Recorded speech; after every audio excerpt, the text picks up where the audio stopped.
Chapter 412. A few minutes later, Dake passed through the cableway safely. He didn't even need to use the flight spell that he had prepared beforehand. Those vultures were just like the monsters he encountered along the way. They were all made of paper and couldn't withstand the attack of the Griffin Man.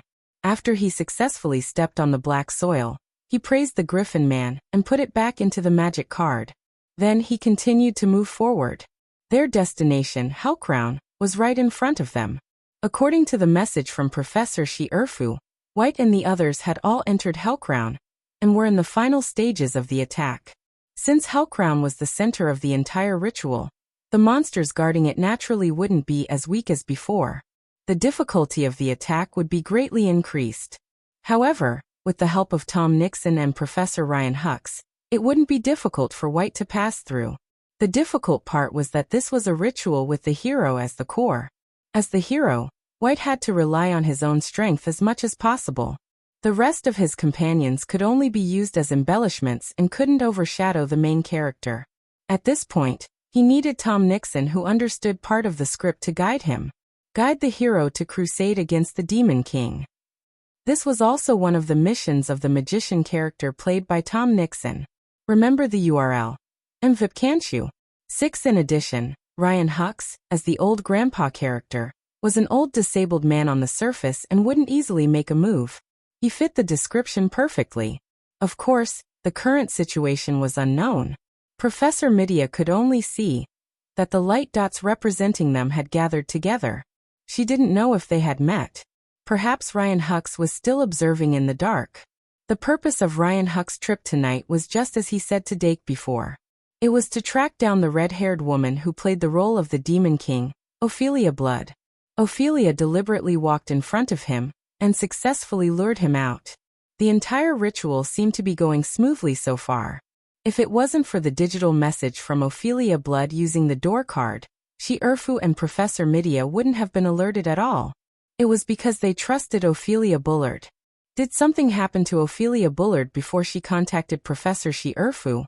Or after she contacted Professor Shi-Erfu? Even after arriving at Hellcrown, Dake was still pondering over this question. He was still puzzled. If it's the former, it means that she deliberately contacted Professor Shi-Erfu and guided him to propose this ritual. Then the final direction of this ceremony is up for debate. Based on this, her statement to Professor Shi-Erfu must have been mixed with lies. At the very least, it must have been fabricated to remove the effects of the embrace. Then her original goal was to revive the vampire Vlad and recover his memories. But because he was caught by Professor Shi-Erfu, he had no choice but to turn himself in and feign civility. Maybe he had more ideas during the conversation. For example, we can construct such a ritual and create a scene where the Demon King can kill the hero. If the final direction of the ritual is that the Demon King kills the hero, she is very likely to complete the bloodline evolution with the help of the ritual. Just like after being embraced by a vampire, one needs to evolve from a blood slave to a blood demon, and then to a vampire. Ophelia Bullard must have gone through a similar process. If the ritual goes as she wishes, she might be able to obtain the qualifications to become the Demon King. The possibility is not low. But I'm more inclined to the latter.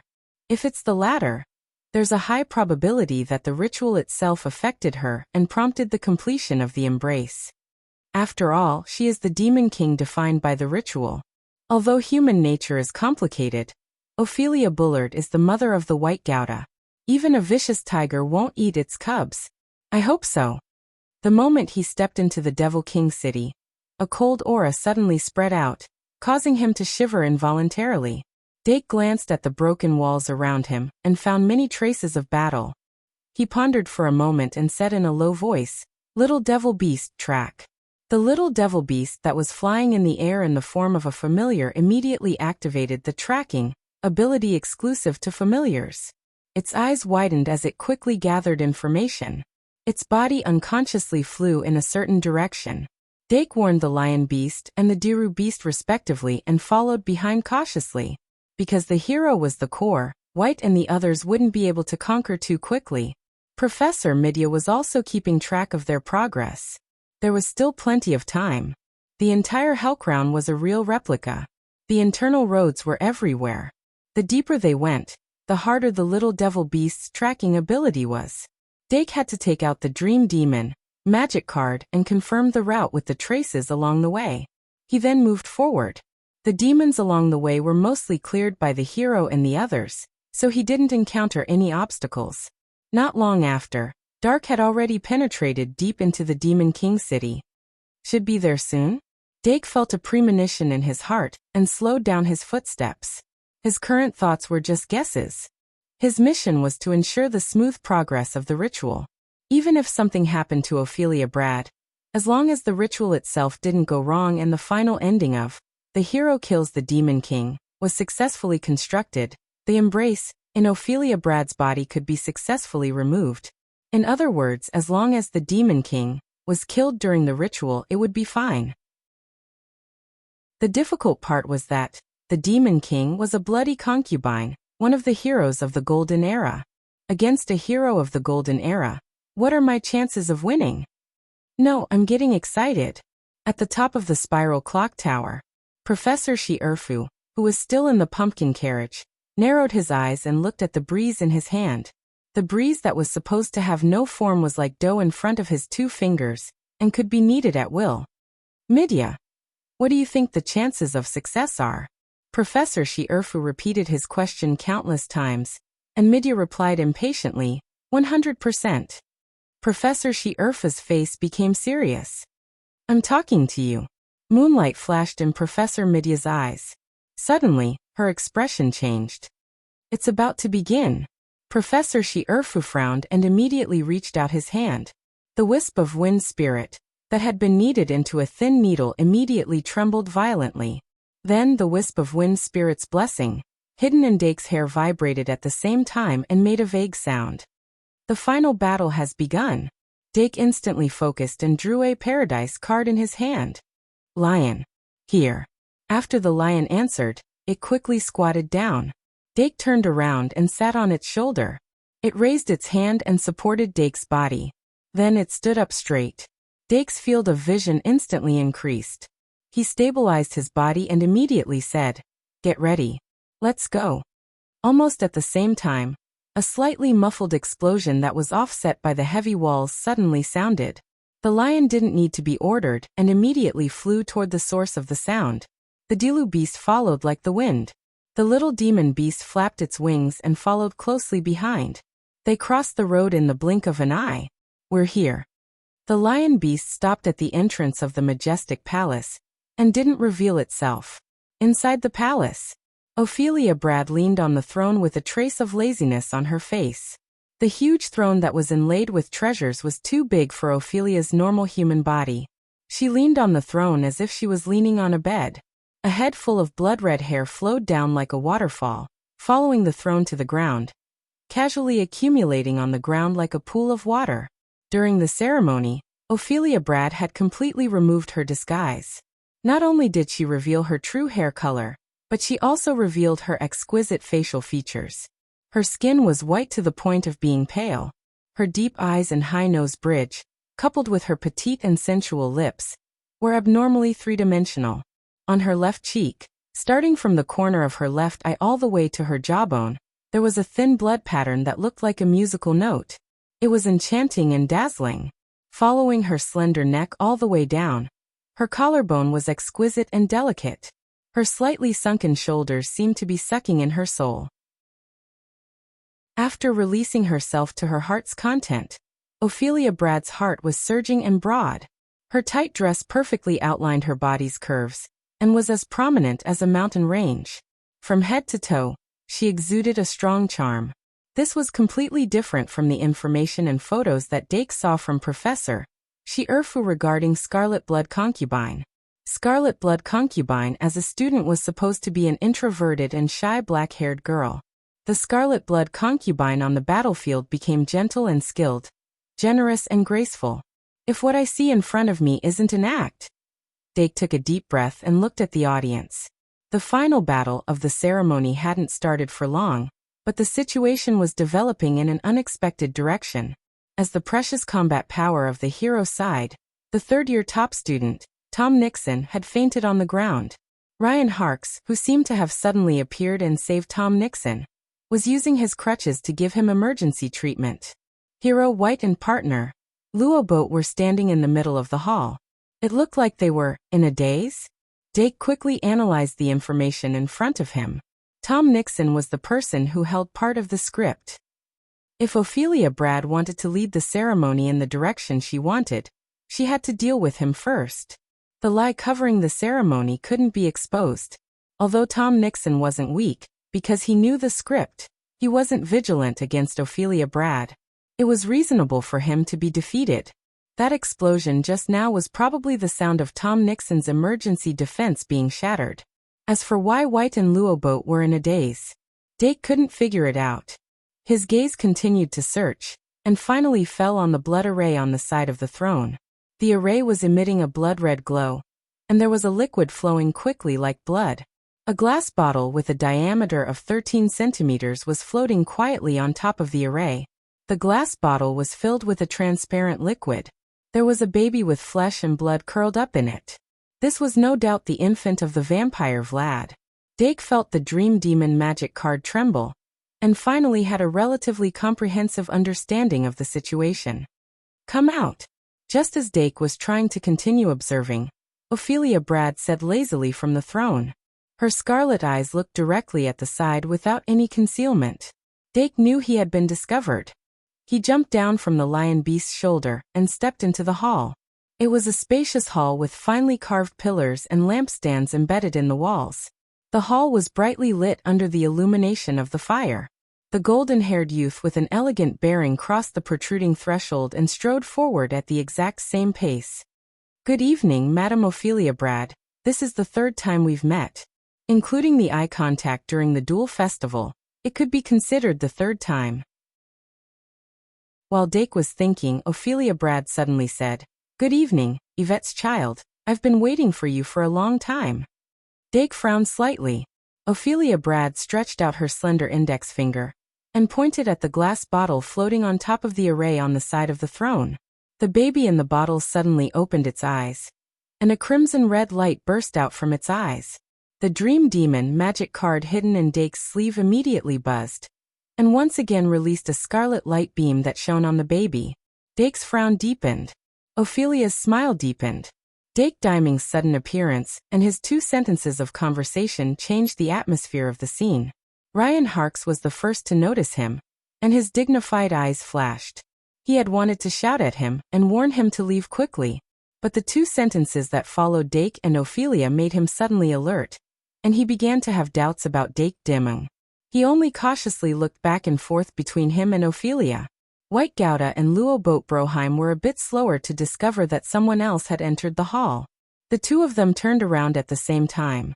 After Earbook saw Dake clearly, he said in amazement, "Dake, why are you here?" But White's face was filled with pleasant surprise, and even when she turned to look at Dake, she couldn't stop smiling. Dake glanced at Tom Nixon on the floor, never having thought that White would have such an expression. But out of concern for his classmate, he still said, "White, don't stand in the middle." But White didn't pay any attention. He didn't even care why Dake had appeared there, and was only eager to share his joy. "Wait, Dake, listen to me. I found my mother." 2 in 1 4000 plus. Chapter 413. Despite the inopportune timing, Victor's joy was undeniably expressed through his words. It should have been something to be happy about, but in the current atmosphere, it seemed particularly strange. Dake's face sank almost immediately. He suddenly looked up at Ophelia Bullard, and an inexplicable sense of absurdity arose in his heart. He suddenly realized that all his conjectures had been completely overturned by this one sentence. Or rather, the entire situation was completely out of his control after this one sentence. Then, where did the mistake in this whole process come from? Until now, Dake's perseverance had been cultivated through self-restraint, so he didn't panic because of this degree of distance. He accelerated his thinking, trying to regain control of the situation, and said to White, "The mother you're talking about, is it Madame Ophelia Bullard in front of us?" White immediately said excitedly, "You already know? You won't believe it, But Luo Boat and I have been investigating matters related to my mother before this. Perhaps this is the so-called fate. It's the fetters of blood that have drawn us together." As he said this, he subconsciously grasped the pendant around his neck, unable to retreat from his excitement. The picture in the pendant was taken diagonally from behind, and it was his mother's silhouette. The feeling that the scarlet blood concubine gave him was slightly different from the image of his mother he had always imagined through the picture in the pendant, especially the part about the hair color. But when a member of the blood clan uses blood magic, their hair color will turn red. Therefore, when he discovered that the mother he yearned for day and night was actually the hero of the golden generation, the scarlet blood concubine, he completely ignored this part of the difference.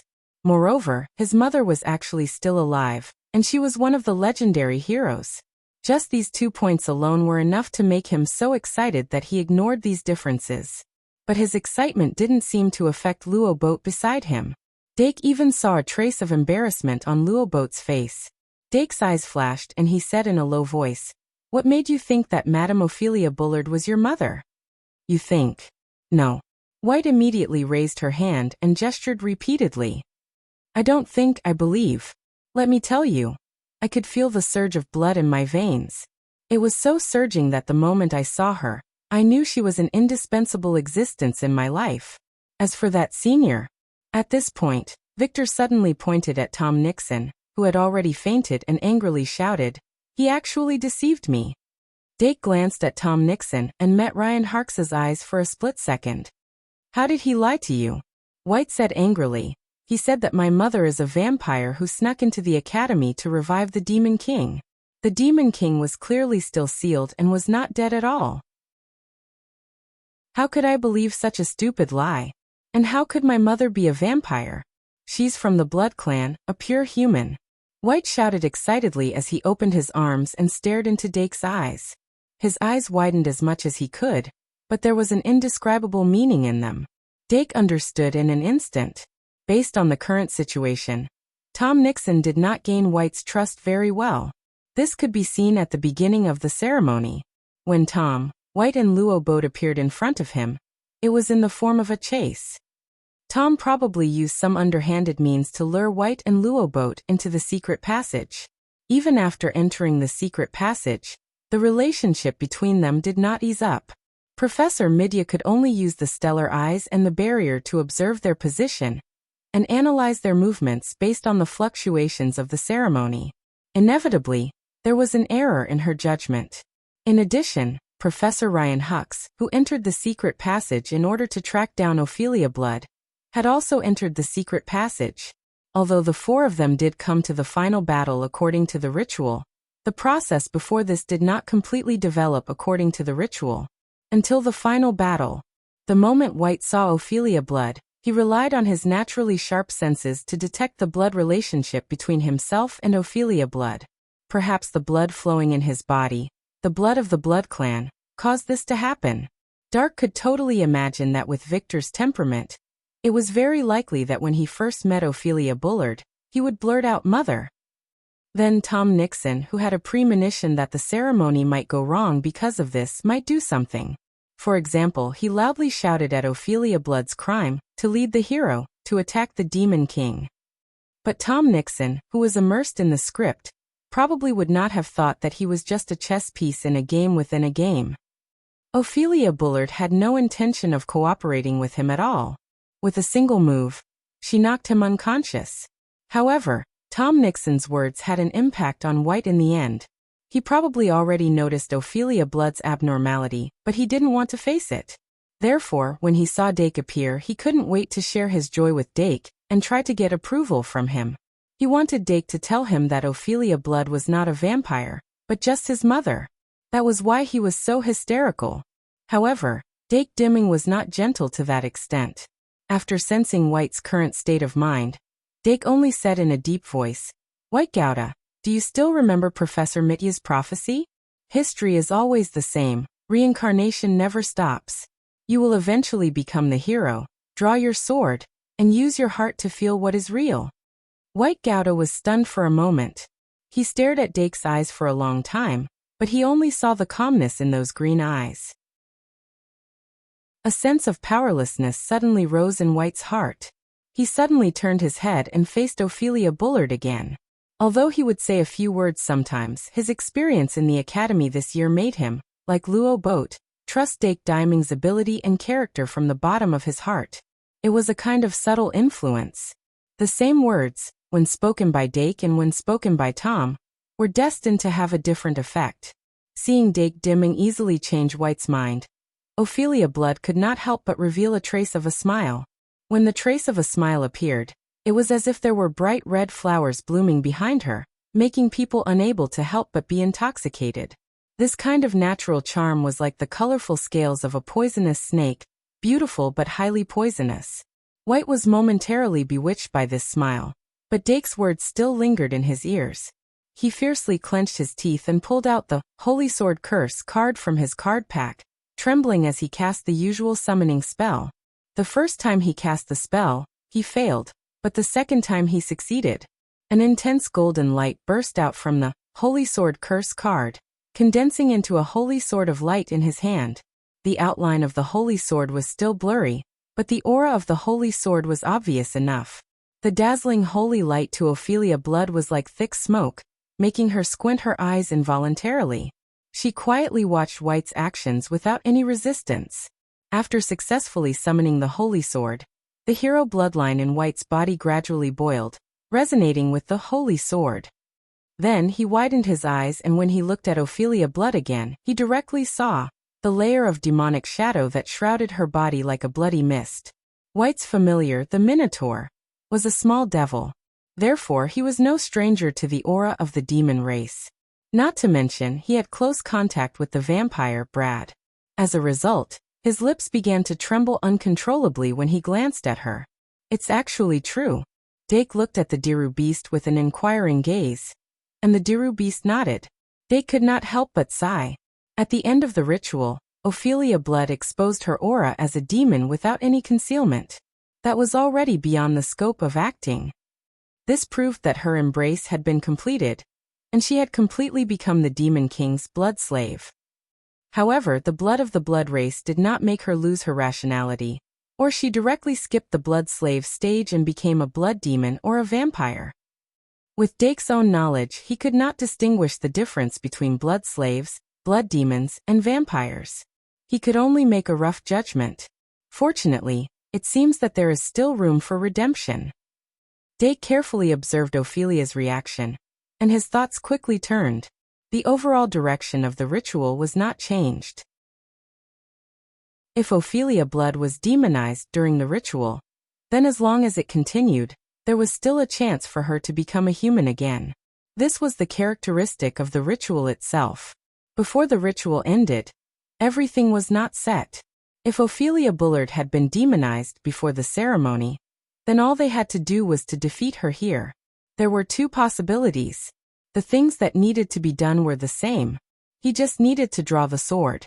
But before Dake drew the sword, Ophelia Blood suddenly said, "Are you wondering when I woke up?" Dake could not help but narrow his eyes. Ophelia Blood did not continue speaking. Instead, she turned to look at White again and said with a gentle expression, "White, my dear child, I am very pleased to see you grow up to be so outstanding." White's fingers trembled, and his expression suddenly froze. He wanted to say that he was actually not outstanding, but he could not say it at this time. Ophelia Blood turned to Ryan Hex and said slowly, "Professor Hex, I advise you not to act rashly. I do not want to attack a disabled old man." Ryan Hex gripped the cane in his hand, and his face was tense. Ophelia Bradley chuckled and said, "The development of the world is always so miraculous. When you look back, you always feel that everything is predestined. Clearly, fate is just a way of describing the future, but it can always choke you until you can't breathe. When I was in Badia, I often wondered why the world was so harsh on me." Her smile was still gentle, but the atmosphere gradually changed.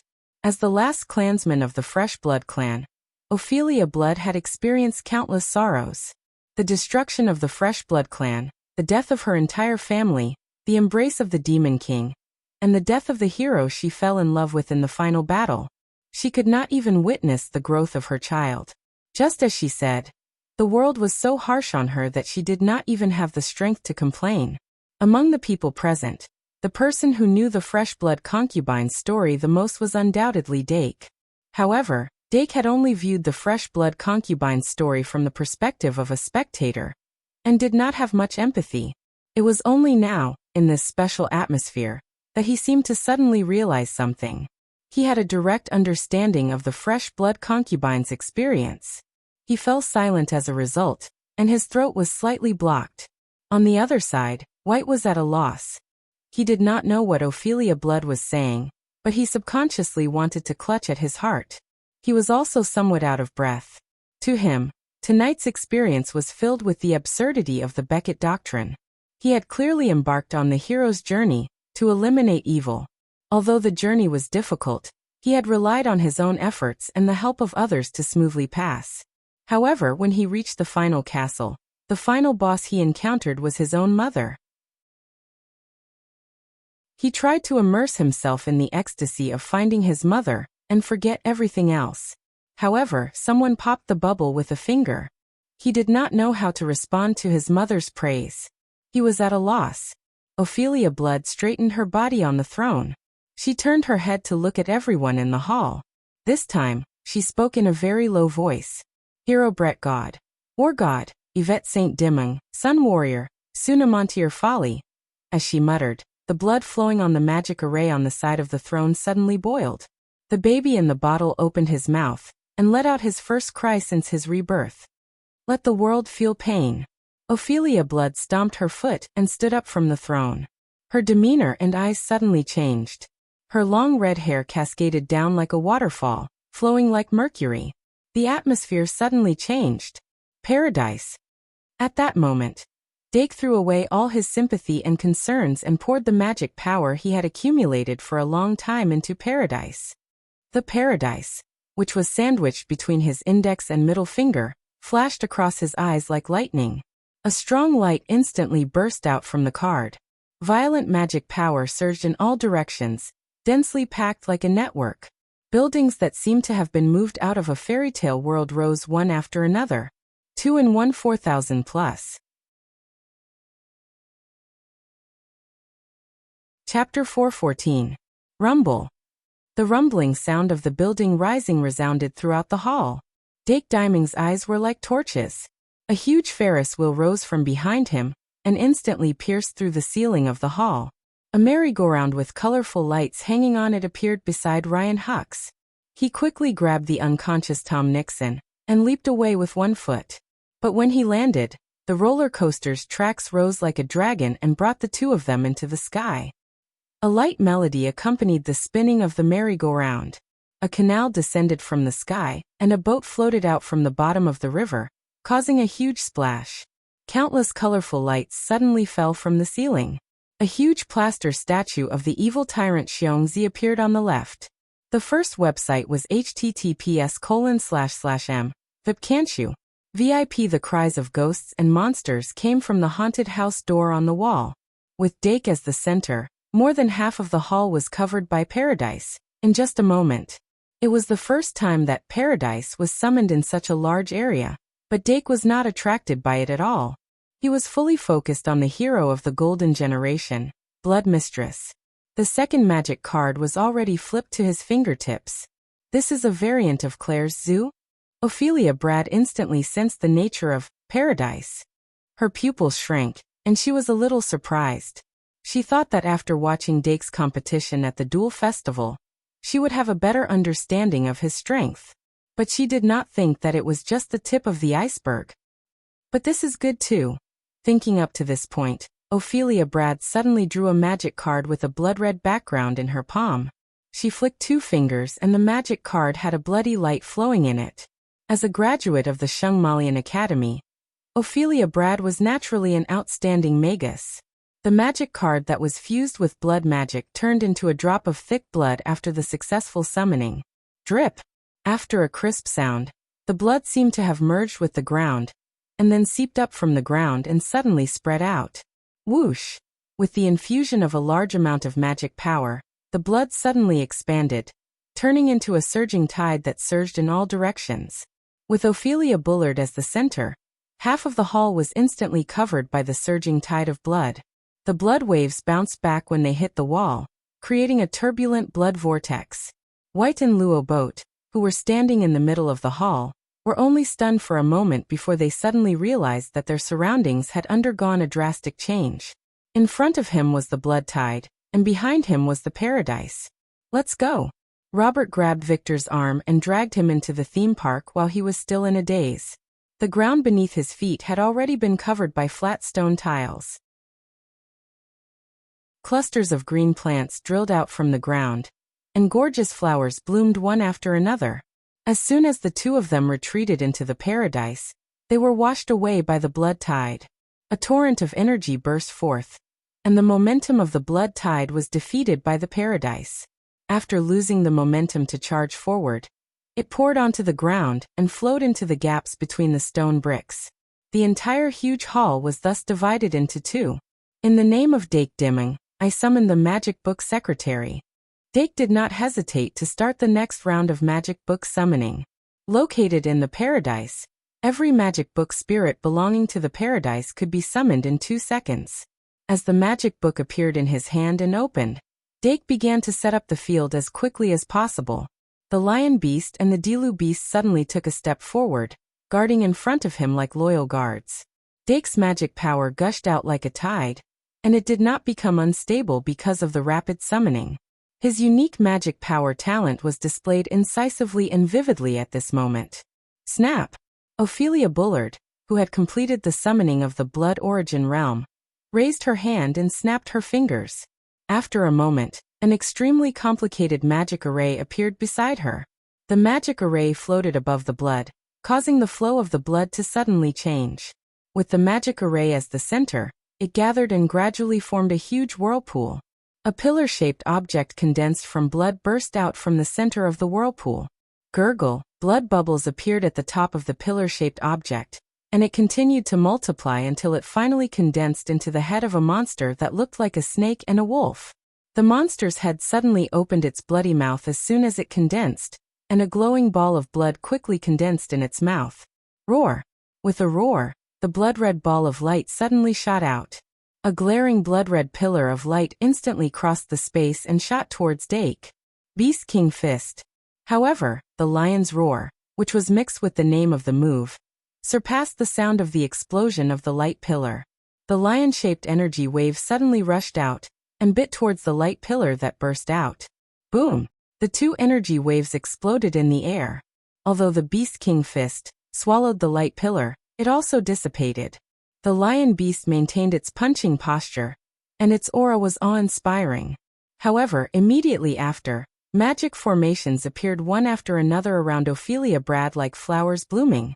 Then, pillars condensed from blood drilled out from the center of the magic formations, and at the top of the blood pillars, strange beast heads condensed. The lion beast and the Diru beast's expressions suddenly became serious. However, in this short period of time, Dake had already summoned a large number of magic spirits. With the magician secretary as help and paradise as shortening of the summoning time, he could complete 2 summons every 2 seconds. After that, he could complete 2 more summons every 2 seconds. Paradise as remaining 6 first-tier magic spirits only needed 10 seconds. The first magic spirit he summoned was the fantasy beast, Polymorph. Hurry, hurry! As soon as the polymorph appeared, it drilled into the haunted house, and the outline of its body constantly changed. Then, Kettle appeared under the magician secretary as summons, and its sharp eyes observed the battlefield. Then Dake summoned the Hawkman Wrestling, Fantasy Beast, Ibu, Ball Sea Lion, and Trash Slime in succession. As soon as the Hawkman Wrestling appeared, it flew onto the Ferris wheel. Little Ibu moved its 4 short little legs and ran towards the haunted house behind it. The Ball Sea Lion summoning formation lit up in the canal. As soon as it appeared, it drilled into the water to protect itself. Similarly, the Trashy Slime immediately burrowed into Kettle's shell after being summoned. As a part of Paradise, their strength might not be enough to participate in this level of battle, but as long as they protected themselves, they would be the best help to their companions. The existence of each magic spirit could provide 100 points of magic attack and defense for the other magic spirits of paradise. Although the magic attack and defense were not included in the basic values, it was still a huge increase for any magic spirit. In the name of Dake Dimung, magic spirit summoning. Curse cage. Dake raised his hand again, and sealed the little demon beast behind the curse cage. Then the magician's secretary cast a normal summoning spell and summoned curse cage, little demon beast in just 2 seconds. In this way, there were a total of 8 magic spirits in paradise. Only the 4-star fairy Ibu and Big Milk Can had not been summoned yet. The existence of these 8 magic conducting fairies increased their mana, attack, and defense by a full 800 points. With the single scabbard, the Dilu Beast's attack power reached 1900 plus 500 plus 4 times 300 plus 800 is equal to 4,400 points. Card name, Dilu Beast, magic power, 2,800, attack, 4,400, defense, 2,200. Looking at the interface data, the Dilu Beast was at the level of a 3rd-tier magic spirit. It was not inferior to Dake's strongest trump card, Basti Beast. Dilu Beast. Dake looked up at the blood pillars around Ophelia Bradley and suddenly shouted, "Meow." The Dilu Beast responded, and the power surging through its body made it gradually excited. It exerted force in its legs and instantly shot out. The white cat with a strong holy aura passed by Werther God like a flash of light and entered the blood realm. In the blink of an eye, the blood that had a corrosive effect was instantly swept away by the holy power. The ground was instantly exposed and then filled with blood. The Dilu Beast ran in the blood with the single scabbard by its side. It held the scabbard in one hand and the hilt in the other. A dazzling white light constantly shot out from the gap of the scabbard. After it crossed the distance between the two sides, it suddenly raised its head and stared at Scarlet Blood Concubine's face with its amber cat eyes. In a real battle, the strategy of killing the leader was always the first choice against magic classes. As long as Scarlet Blood Concubine was killed, everything would be over. The Dilu Beast's spiritual power was condensed to the extreme, and the holy light in its hand became more and more intense. But in the face of this ferocious white cat, Ophelia Brad only smiled slightly, not retreating even half a step. The blood under the Dilu Beast's feet instantly set off waves and destroyed its balance. Then, the monster heads opened their mouths at the same time, and shot out blood-red light pillars. More than 10 beams of light shot out, and instantly bombarded the place where the Dilu Beast was. Boom! The sound of the explosion resounded through the palace. However, a white figure suddenly flashed out and pulled out the holy sword, slashing toward Ophelia Blood's neck like a gust of wind. The holy light that erupted from the holy sword was like a sickle weasel when the long sword was waved. Time suddenly became extremely slow. The sword light approached Scarlet Blood Concubine's snow-white neck at a speed visible to the naked eye. In just a moment, the scene of her head being separated from her body seemed to be reflected in the eyes. No, the white Gouda, who was pulled back into the paradise by Luo Boat, opened his eyes wide at this moment. The holy sword that he had been holding in his hand burst out a strong light under the stimulation of his spiritual power. But the Dilu Beast's sword would not stop because of this. As for Ophelia Blood, it was impossible for her to be killed by a single sword strike. Bind. The word that came out of her mouth was clear and pleasant. Her waterfall-like blood-red hair suddenly moved before she could finish her sentence. It burst out at a speed faster than the Dilu Beast. In the blink of an eye, the Dilu Beast's limbs and body were bound by the dense blood-red hair. Its charge and the violence of its sudden swing of the sword were all completely neutralized. The blood-red hair did not touch the holy sword at all. The thickest 2 strands of hair firmly wrapped around the Dilu Beast's wrists. Even with the power contained in the Dilu Beast's 3,200 points of attack, it was unable to break free. A look of disbelief flashed across the Dilu Beast's face. This was the first time it had encountered such a powerful opponent since its birth. It had not expected this scene at all. But as its master, Dake Dimung would not underestimate the hero of the Golden Era. Even though this hero had not been active on the battlefield for too long. Cat's eye. The timely order from its master made the Dilu Beast come back to its senses. Its eyes opened wide and instantly released a light that was half the size of the scarlet wheel. Ophelia Bradley, who was looking at it at a very close distance, was distracted for a moment when the light from the cat's eye shone into her eyes. Although it was only because the light entered her eyes and not because the cat's eye was truly effective, it still gave Dake precious time. In the name of Dake Dimming, I summoned the flicker incantation. The instant the incantation was completed, the Dilu beast's body suddenly disappeared from the entanglement of the blood-red hair. It appeared behind Ophelia Bradley in a sword-wielding posture. With a twist of its wrist, the sword tip of the scabbard suddenly pierced through her armpit and stabbed her back. Poochie. The sound of flesh being pierced was especially clear. The sword tip of the scabbard pierced Ophelia Bradley's body like tofu. The divine power contained in the holy sword exploded like a bomb. Boom. The left side of Ophelia Bradley's waist was forcibly pierced through. The eyes of the surrounding people instantly gathered on her wound. Ryan Harks's eyes revealed an inconceivable expression. He had never thought that Dake Diming's magic fairy could actually injure Scarlet Blood Concubine. The White Gouda screamed because of this. He fiercely shook off Luoboat's hand. At this moment, he no longer cared about whether he was a demon or not. He only wanted to rush to his mother's side regardless of everything. But as soon as he stepped into the blood realm, his shoes and socks were corroded by the blood, and a piercing pain came from the soles of his feet. This made him stiffen for a moment.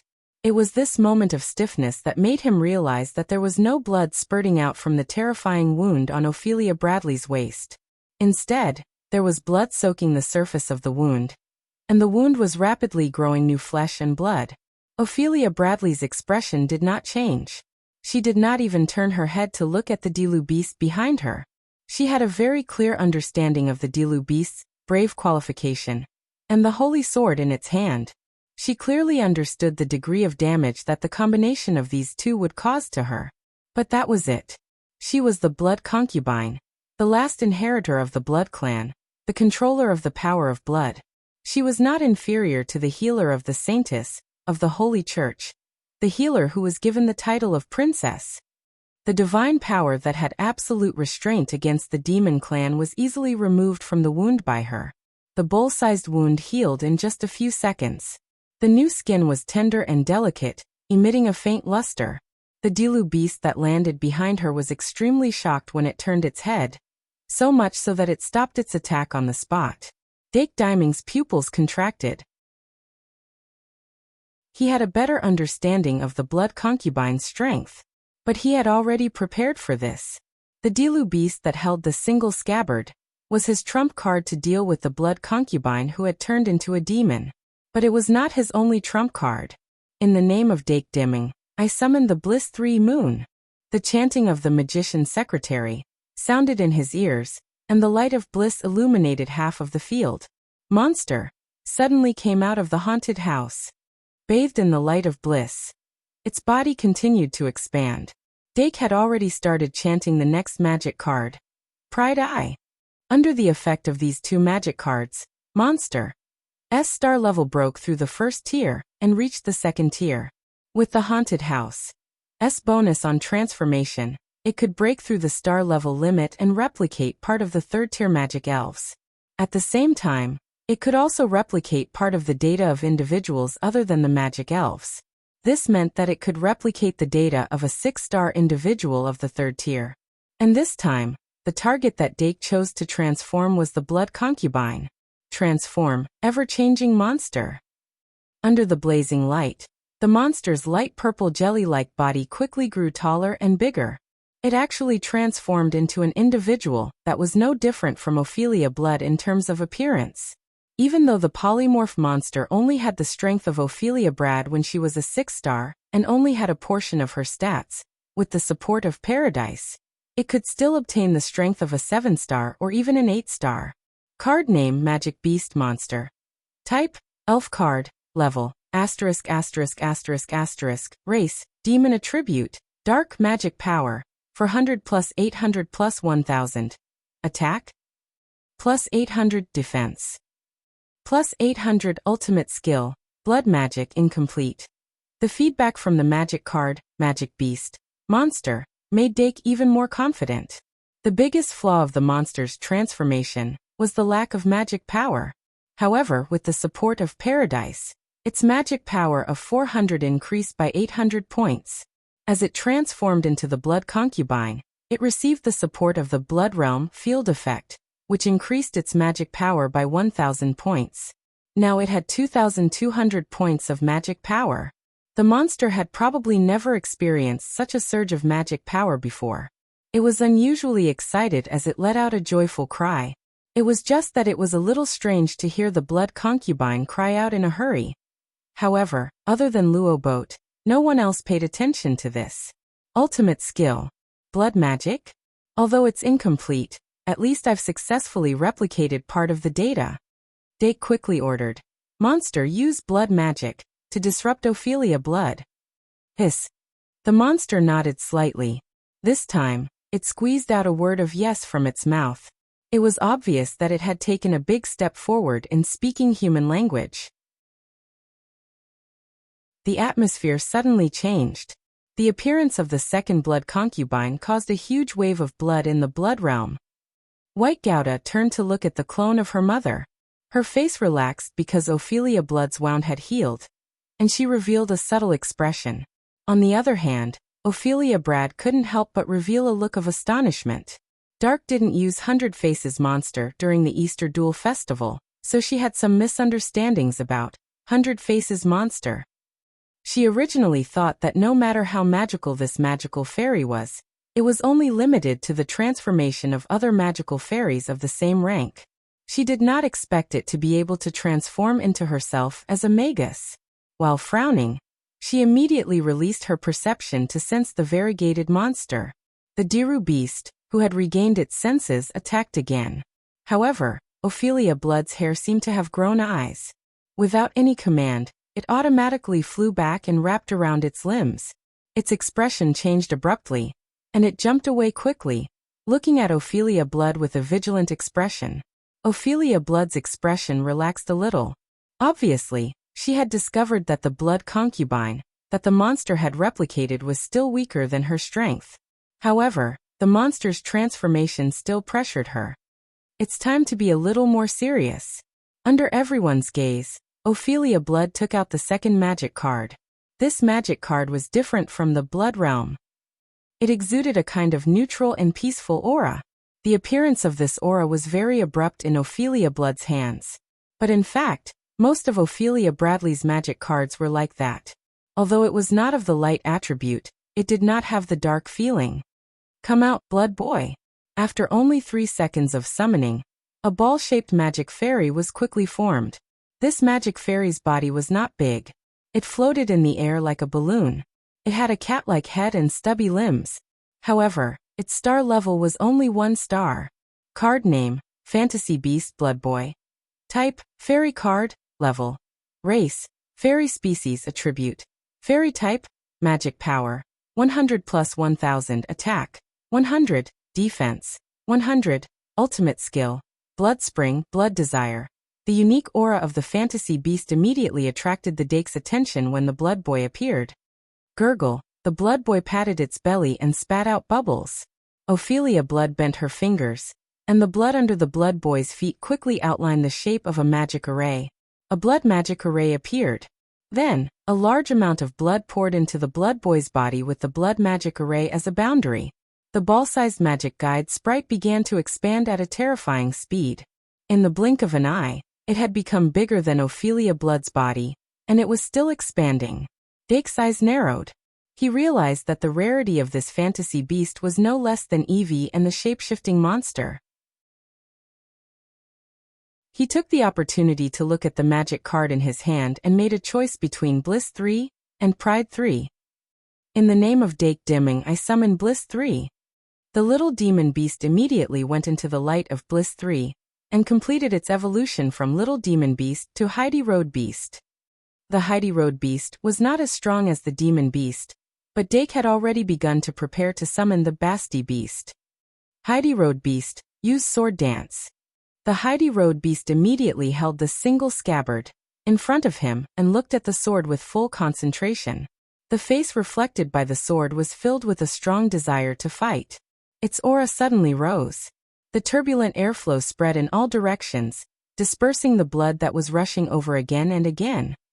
Dake Diming's high-speed summoning and Ophelia Blood's slow summoning formed a sharp contrast. This was a difference in battle tactics, and also a difference in understanding of magic duels. In other words, this was the difference between dueling and actual combat. Duelists who were good at dueling usually liked to summon as many cards as possible in the shortest time possible to achieve a crushing victory. However, mages who were born on the battlefield preferred to use the least amount of magic cards and magic power to obtain victory.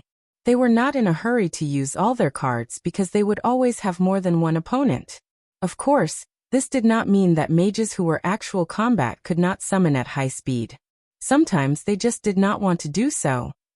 After Ophelia Blood summoned the fantasy beast, Blood Boy, she only used blood magic to support it. In the blink of an eye, the Blood Boy had swelled to a huge sphere with a diameter of 5 to 6 meters. Its magic attack and defense values were also increasing as its body grew, reaching a terrifying level.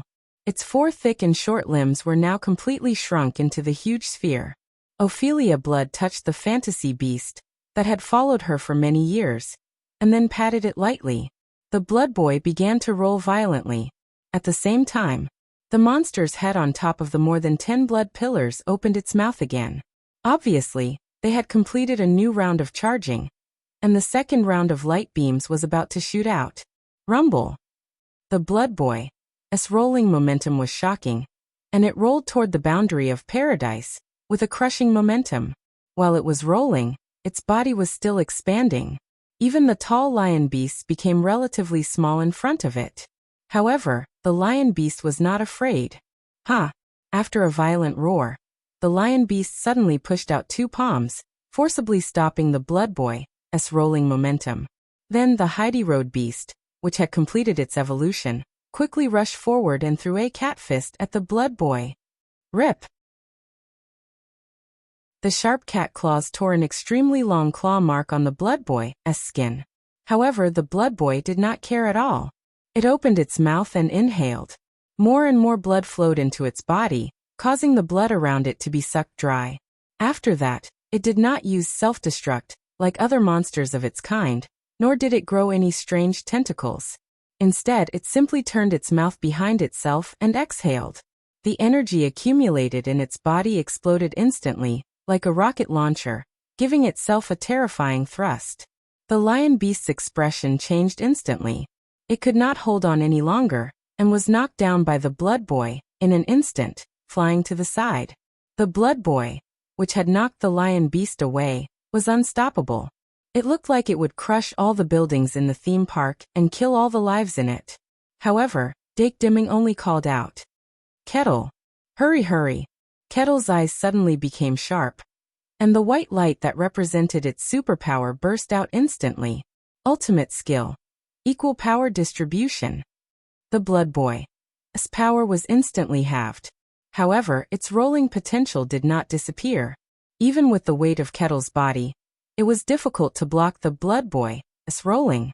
However, Kettle still blocked in front of Dake, and swung its small fist at the huge Blood Boy. Bang! The attack power from the Blood Boy was displayed. At least it slowed down the Blood Boy's rolling speed. However, the shift in the point of impact caused Kettle to be immediately pressed under the Blood Boy's body, and the Blood Boy rolled past it. Although Kettle did not receive much damage, it was already crossed. However, with its obstruction, Dake had successfully shifted its position. Dake's focus was not on the Blood Boy. The sword dance.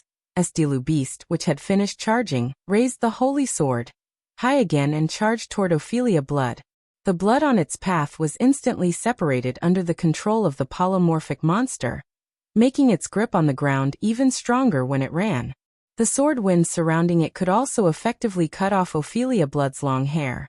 The momentum reached its peak. The sword dance.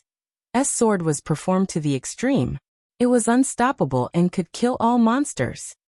Ophelia Blood turned to look at the Dilu beast charging toward her again. A trace of nostalgia flashed in her eyes. She was so familiar with the Holy Sword's aura. However, when she came into contact with the aura of the Holy Sword, she could only feel a stabbing pain. Ophelia Blood could no longer maintain the coldness between her eyebrows. Her expression gradually returned to how it was when Dake first met her in the Goblin Ancient bookstore. But it's still not enough. She sighed softly. Ophelia Blood closed her eyes as she felt the ripples of the ritual. The holy sword was unstoppable. However, the person holding the holy sword was not. In a real battle, no one would allow a sword to touch their body. All the blood pillars turned around at this moment. The thick red light shot out again and hit the Dilu Beast's body. The Dilu Beast's charging momentum was immediately stopped. It had to move left and right to dodge the light pillars. Ophelia Blood had already started to summon the third magic card. The blood around her began to stir, but under the suppression of her magic power, it did not succeed in erupting. The difference between her and the polymorphic monster was still too big. The moment the summoning was successful, all the blood in the hall suddenly surged up and gathered crazily on the magic card in her hand. Even the dozen or so blood pillars turned back into magic power. The blood realm instantly dried up. A humanoid magic elf appeared beside Ophelia Bullard. The ripples of the ritual suddenly intensified. 4 in 1 8,000 plus.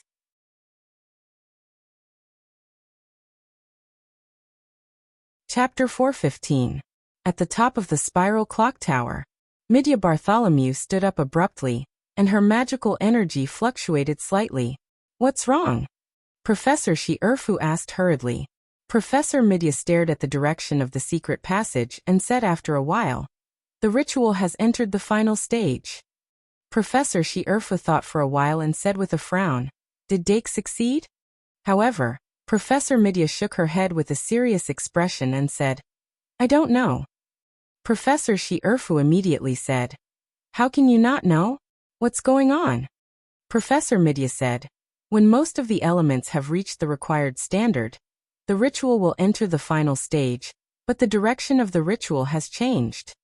"The direction has changed? What do you mean?" Professor Shi-Erfu stood up abruptly. Professor Midya's voice carried a hint of distance. "Someone has made some minor adjustments to the ritual and directed the results to an unknown level. It's Ophelia. What is she trying to do?" Professor Shi-Erfu also looked at the direction of the secret passage and frowned. "We can't let her continue like this. I'll go and take a look." However, Professor Midya stopped her. "No, I suggest we wait for a while." As the leader of the ritual, Ophelia Bullard had more control over the ritual than Professor Midya. When the human-shaped magic elf was successfully summoned, she realized that the strength of the Demon King had reached the minimum standard. A battle of life and death was not a game. Even though the scale of the battle had been reduced by many times under the effect of the secret passage, the strength of the enemy and her side should not be too different. It was like a miniature model. Even if the size was different, the proportion of the figure had to be the same. "Then, I'll leave the rest to you." Bloodline Sword Saint. The Bloodline Sword Saint, who was kneeling on one knee, nodded silently and suddenly pulled out his sword. Instantly, a blood-red light spread out, and a sword energy soared into the sky. Card name, Bloodline Sword Saint. Type, Elf card level. Race, Human attribute, Ordinary/Fighter. Magic power, 3000 attack, 4000 defense, 200 ultimate skills. Eye of Blood Essence Sword Heart Blood Devourer Sword, 9 Secret Sword 8-star, Human Species. The Blood Origin Sword Saint. That was summoned by using the Blood Origin realm. As an offering was an 8-star 3rd-tier magic guide spirit. It had a golden card with 4 sure-kill skills. Its entire body was covered in armor, and its long hair was tied into a ponytail. Its nose was covered by a mask, revealing only its eyes and forehead. The blood lines at the corners of its eyes revealed a hint of feminine charm, but its forehead was full of heroic spirit. As a female swordsman, the Blood Source Sword Saint's body wasn't as tall and mighty as a man's. However, her petite body made her even more agile. She wore blood-red armor, and her legs were long and slender. She was faster and stronger. The long sword in its hand only had a single edge, and it would not be an exaggeration to call it a saber. There were 9 strange beasts carved on the blade, corresponding to the 9 styles of secret sword. This demonic sword, called the Blood Devouring Sword, could suck blood and convert the energy in the blood into demonic power. The more demonic power there was, the more the attack would be amplified. Most importantly, its stats allowed it to perfectly avoid the suppression of the Holy Sword. Ophelia Brad looked at the charging, blood source Sword Saint, and her eyes were filled with longing. This magic guide spirit card that she had made with Blake was actually a token of love between the two of them. Now that it was used in this situation, it had a hint of fate. The blood-red light from the Blood Devourer sword followed the blood source Sword Saint and drew a long line towards the Diru beast. The Diru beast's aura had reached its peak, but because it had been forced to dodge, it had decreased slightly, and the airflow around the sword had started to become unstable. The two sword-wielding magic guide spirits clashed in this situation. Meow. The moment they were about to collide, the Diru beast's eyes suddenly focused, and the aura that had fallen was forcefully raised again. The single scabbard was swung out like lightning with the buff of Sword Dance, and a violent airflow followed the sword forward. However, the blood source Sword Saint's eyes lit up, and he suddenly shouted, "Secret sword, second form." In an instant, a strange beast lit up on the blood source Sword Saint's blood source Sword Saint. That strange beast jumped out, and like the wind, it wrapped around the sword, giving the blood source sword a very special soft power. The Diru beast had used Sword Dance to raise its attack power to the peak, but at least a third of it was weakened by that special soft power. The remaining power was not enough to crush the blood source Sword Saint. The two swords finally collided, and the difference in their basic strength was displayed at this moment. The Diru beast was clearly at a disadvantage, and it was actually sent flying back by this sword. The blood source Sword Saint quickly put away his sword, and he held the blood source sword with both hands, placing it on the right side of his body. The blood-red light on the sword flickered. A sword is a sword, and a person is a person. Just having a holy sword is not enough for you to become a swordsman. The blood source Sword Saint said indifferently with a cold look on his face. The sword heart, a special killing technique created by a hero, not only gave him the instinct to use the sword, but also gave him a real heart. There was no doubt that he had intelligence, and his intelligence level was far above 3. The blood source Sword Saint's sudden words made White and Luobot extremely shocked. The two of them had already hidden behind the plaster statue of the evil tyrant Xiongzi. At this moment, they were completely unable to participate in this battle, and they only felt powerless. But right after that, they felt even more astonishment.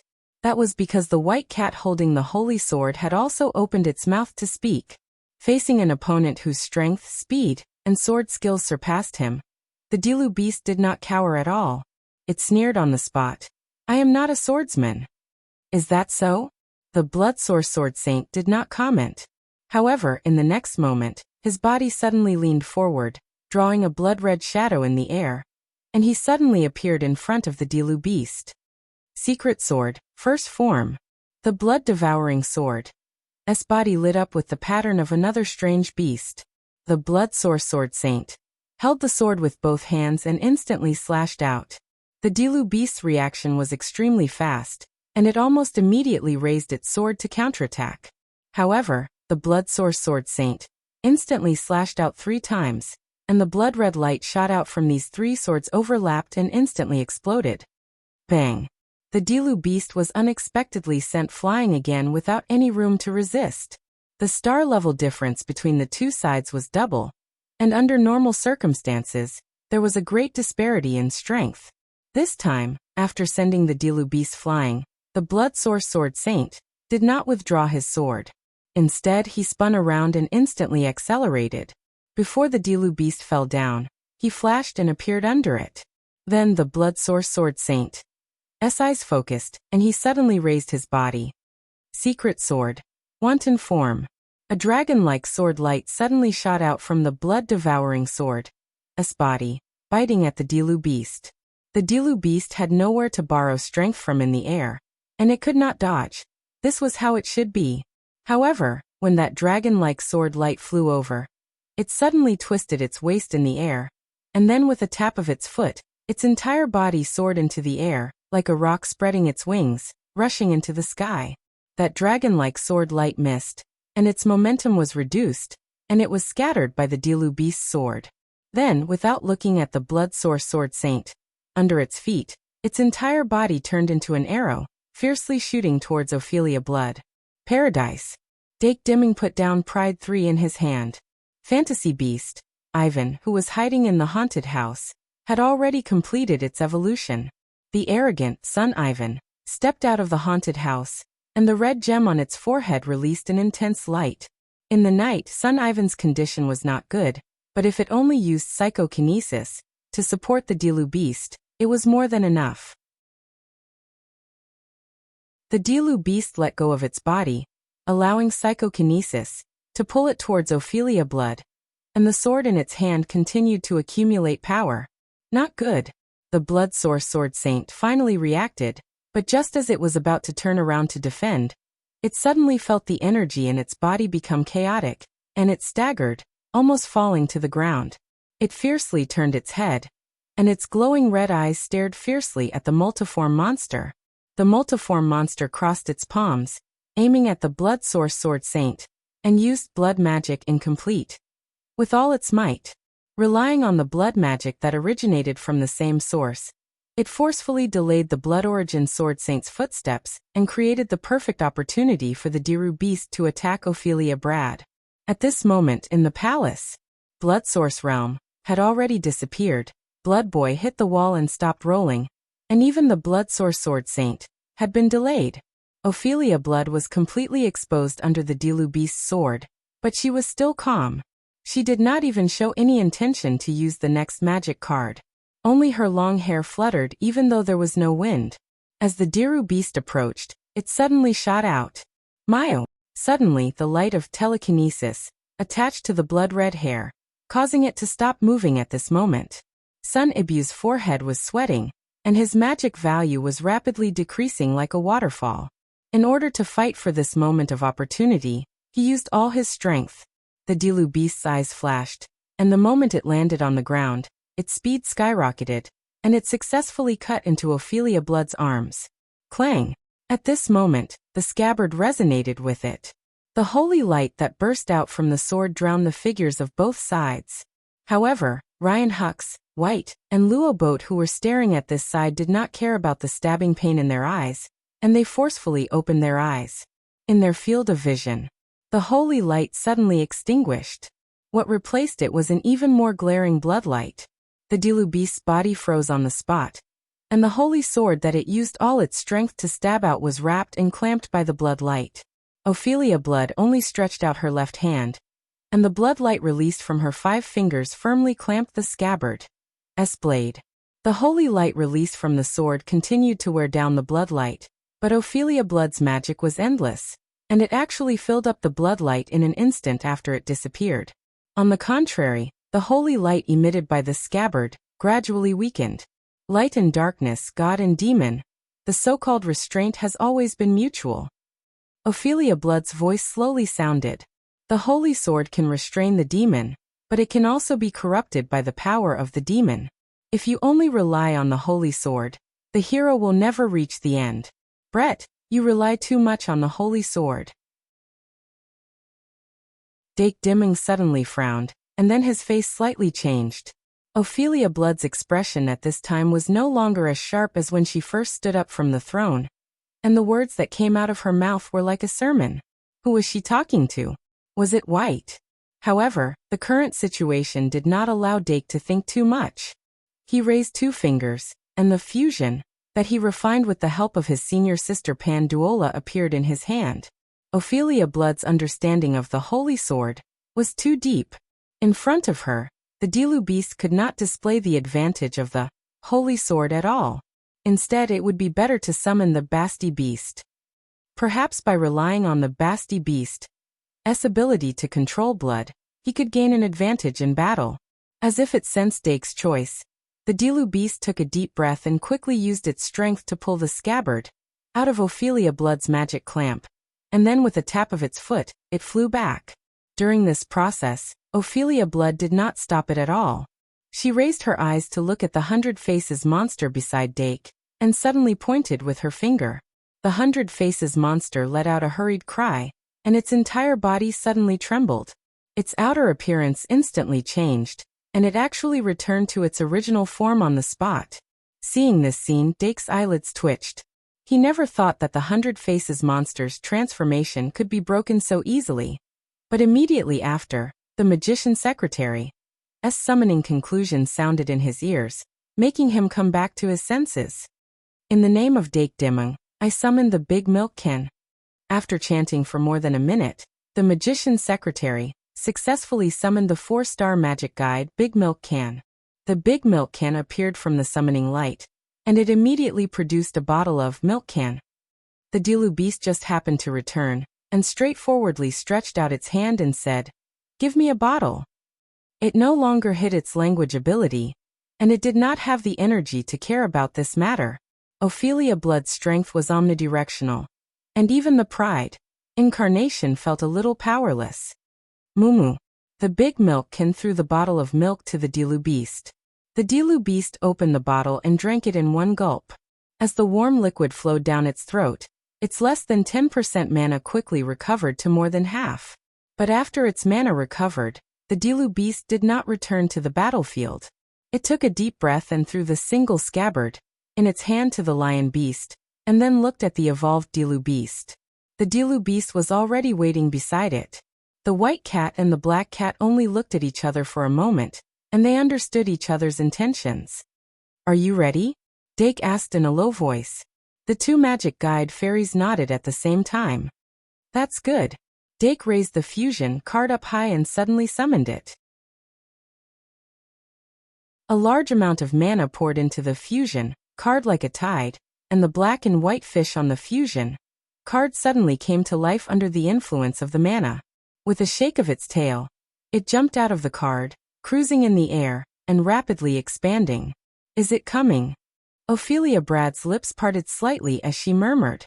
Although Dake did not summon the Basti Beast at the Easter Duel Festival, he relied on the Basti Beast to successfully defeat the second-year Elsie Kevin in the newcomers competition. Ophelia Blood was sitting in the audience at that time, and she had a deep impression of the magic guide fairy summoned by the fusion card. She knew very clearly that it was a 3rd-tier 7-star magic guide fairy, and it had divinity. A 2nd-tier magic guide fairy was not strong enough in concept. The Basti Beast's appearance could make up for this. The divinity that it was born with could increase the breadth of the ritual, allowing the final result to have a greater impact. Ophelia summoned the Blood Origin Sword Saint in order to compare with it. While both sides were fighting, they were paying attention to the ritual. It was just that Dake's attainment in this area was slightly lacking, and Ophelia Blood was more proficient in it.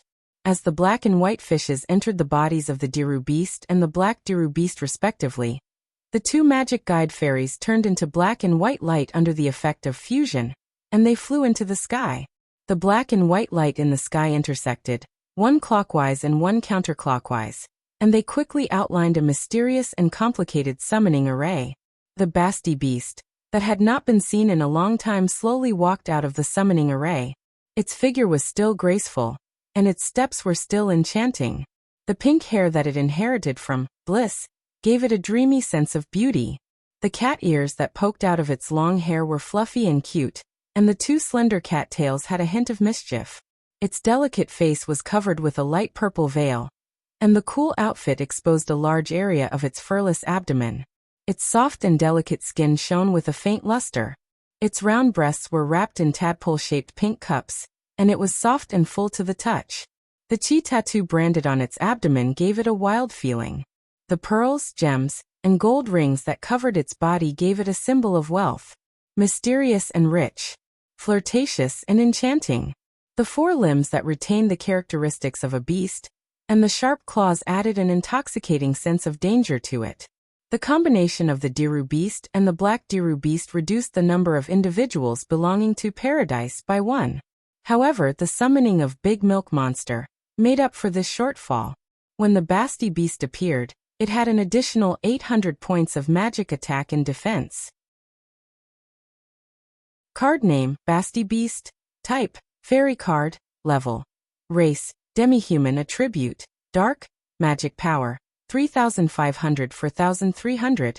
Attack, 3,400 4,200. Defense, 2,700 3,500.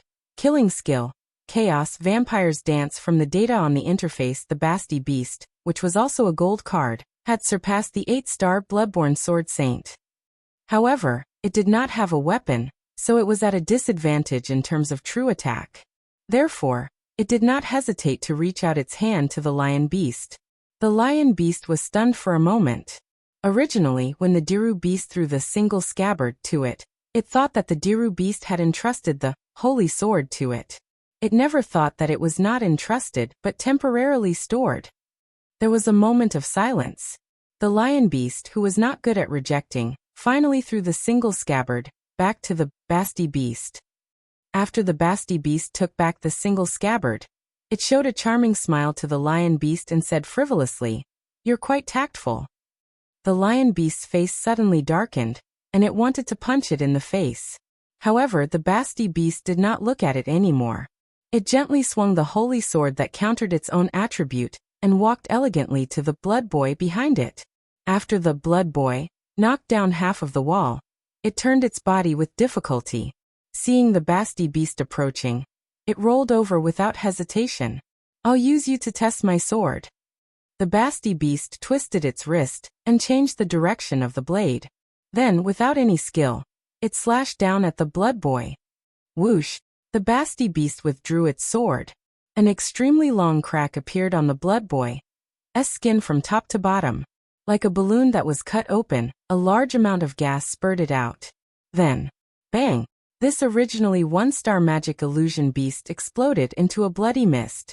The Basti Beast flicked its fingertip, and the bloody mist gathered again before it spread out. A huge amount of blood power surged in the mist. It turned around and squinted at Ophelia Brad, who was opposite it. It recalled what Ophelia Brad had said, and injected the blood power extracted from the bloody mist into the single scabbard in its hand. Although the single scabbard was a holy sword, because it was essentially a magic fairy refined by Dake, it did not reject other magic fairies that were also refined by Dake.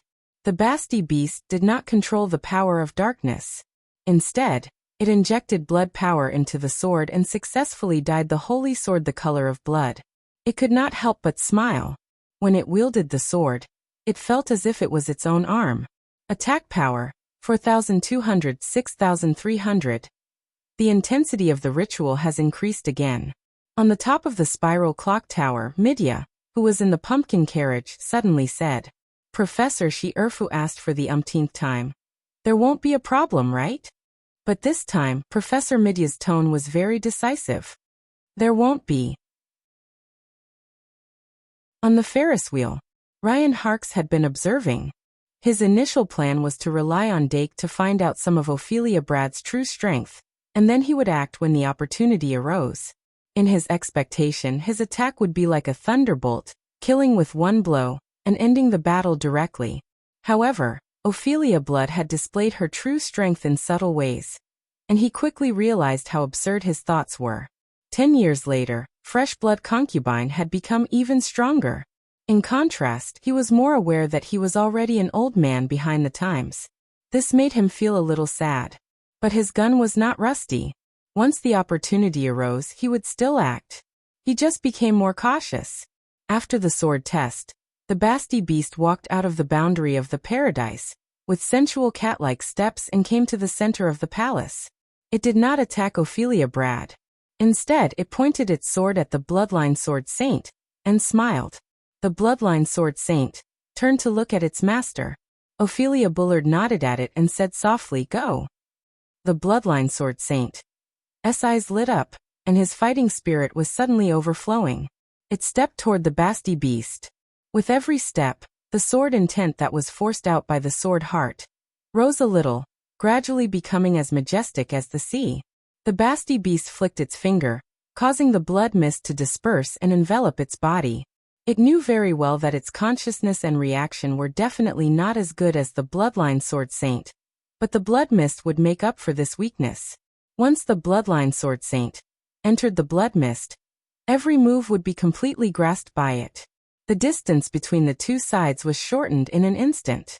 The bloodline sword saint exerted strength under his feet and suddenly accelerated. The blood-devouring sword in his hand let out a terrifying explosion. A strange dragon-shaped beast flew out of the sword and coiled around it. Secret sword, 9th style. In that instant, the bloodline sword saint seemed to have turned into a giant dragon roaring. The rising sword momentum condensed into substance, and the shape of a giant dragon appeared behind him. Dance of the Vampires. The Basti beast used one of its killing moves at the same time. It stepped on the dance steps, and as its waist twisted, it was incomparably gorgeous. It merged with the sword to form the sword dance. Bang! The two sides came into contact, and the two longswords instantly intertwined. The Basti beast's sword was born to match the dance. The bloodline sword saint's sword was the purest sword. However, in a battle between swords, there was no such thing as purity. Only the winner was king. The Dake Dimming stared closely at the two magic elf swords, capturing information from the high-speed collision between the swords. The Basti beast's strength foundation was already higher than the bloodline sword saint's, but it did not have any advantage in every sword clash. The bloodline sword saint relied on his exquisite sword skills to make up for the difference in strength between the two sides, and even faintly gained the upper hand. However, the Basti beast relied on the blood mist around its body to quickly familiarize itself with the bloodline sword saint's techniques and adjust its swordsmanship on the spot. It was very difficult to adjust, and sometimes it would even fall into a disadvantage because of this. But every time he adjusted it, it would improve a little. The bloodline sword saint's sword skills were inherited from the brave Brett. Although it could not surpass him due to the limitations of the magic elf's intelligence, it could still imitate 20 to 30% of it.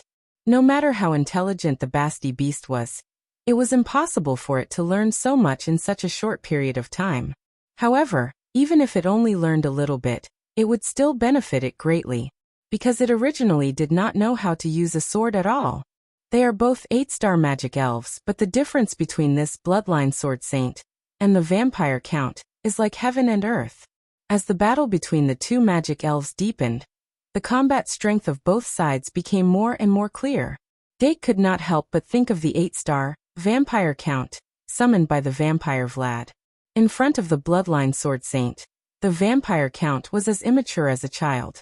Dake had no doubt that once these two magic elves met, the vampire count would be instantly killed.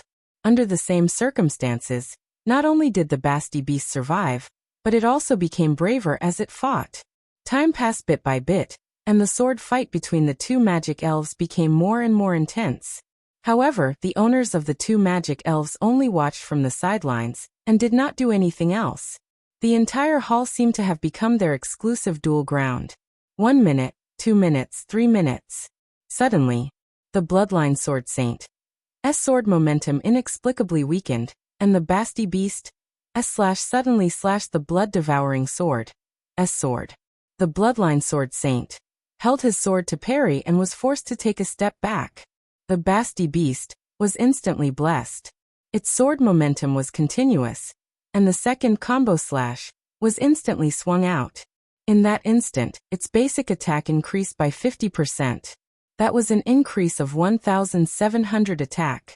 The Basti beast's full-strength slash thus increased its attack power to 8,000 points. The sword that surged with a tide of blood slashed down like the wind. The bloodline sword saint raised his sword in a panic, but it was difficult for him to block the second attack in an emergency. Clang! The sound of a sword instantly burst forth. The bloodline sword saint only felt a force twice his own bombarding his sword. The blood-devouring sword was actually forced away by the sword, and its chest was exposed. The Basti beast's third slash tore apart its armor. The battle situation suddenly changed.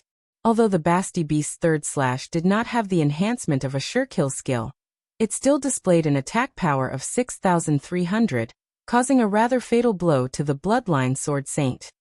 The bloodline sword saint's eyes flickered, but half of his face hidden under the mask did not reveal any expression. The Basti beast's fourth slash came down from above, and the thin sword shadow was reflected on its face as it rapidly approached. But at that moment, the Basti beast suddenly stopped its sword momentum. It looked at the Bloodline Sword Saint's face with a serious expression, and slowly withdrew its sword. Secret Sword, 7th Style. However, when the reflection on the sword was about to leave, Ophelia Bullard, who had been watching silently, suddenly spoke. Hearing the order, the Bloodline Sword Saint, which had relaxed his 5 fingers, suddenly tightened. The collapsed sword spirit gathered again, and the blood-devouring sword emitted a thick blood-red light. The surrounding blood mist was instantly absorbed, and the carving of another strange beast lit up on the sword. Secret Sword, 7th Style. A violent roar with a hint of a different meaning suddenly sounded. The Bloodline Sword Saint, who only had a trace of magic power left, unleashed the most terrifying attack so far. The strange beast that flew out of the sword had 2 horns on its head, and it looked ferocious and terrifying. As the Bloodline Sword Saint swung the sword, it expanded in the wind and turned into a ferocious giant beast in the blink of an eye. It suddenly opened its huge mouth and bit at the Basti beast. Facing such a terrifying attack, the Basti beast no longer had any doubts, and the long sword in its hand suddenly stabbed out. Poochie! When the giant beast's huge mouth was about to bite the Basti beast's head, the Bloodline Sword Saint's throat was pierced first. With this sword strike, the little magic power left in the Bloodline Sword Saint instantly decreased to 0. Its mask turned into magic power light spots, revealing a beautiful face. Its tightly closed lips were slightly pursed, and it only curled up into an imperceptible arc. This magic fairy that was created by the hero and the blood concubine together instantly turned into light. Basti beast. Hearing its master's call, the Basti beast stepped forward as it withdrew its sword. It did not forget that this was a battle of life and death, and it could only exist for 15 minutes. Blood-red light danced around its body, and the Basti beast charged toward Ophelia Blood. Her long blood-red hair spread out into a fan shape in an instant. Ophelia Blood suddenly raised her hand, and every strand of her hair emitted a blood-red glow, shooting toward the Basti beast as if it had a mind of its own. However, under the dancing sword light, the blood-red hair was cut off like withered petals. The Basti beast charged forward and pierced the blood concubine's chest with its sword. 4 and 1/8/100+.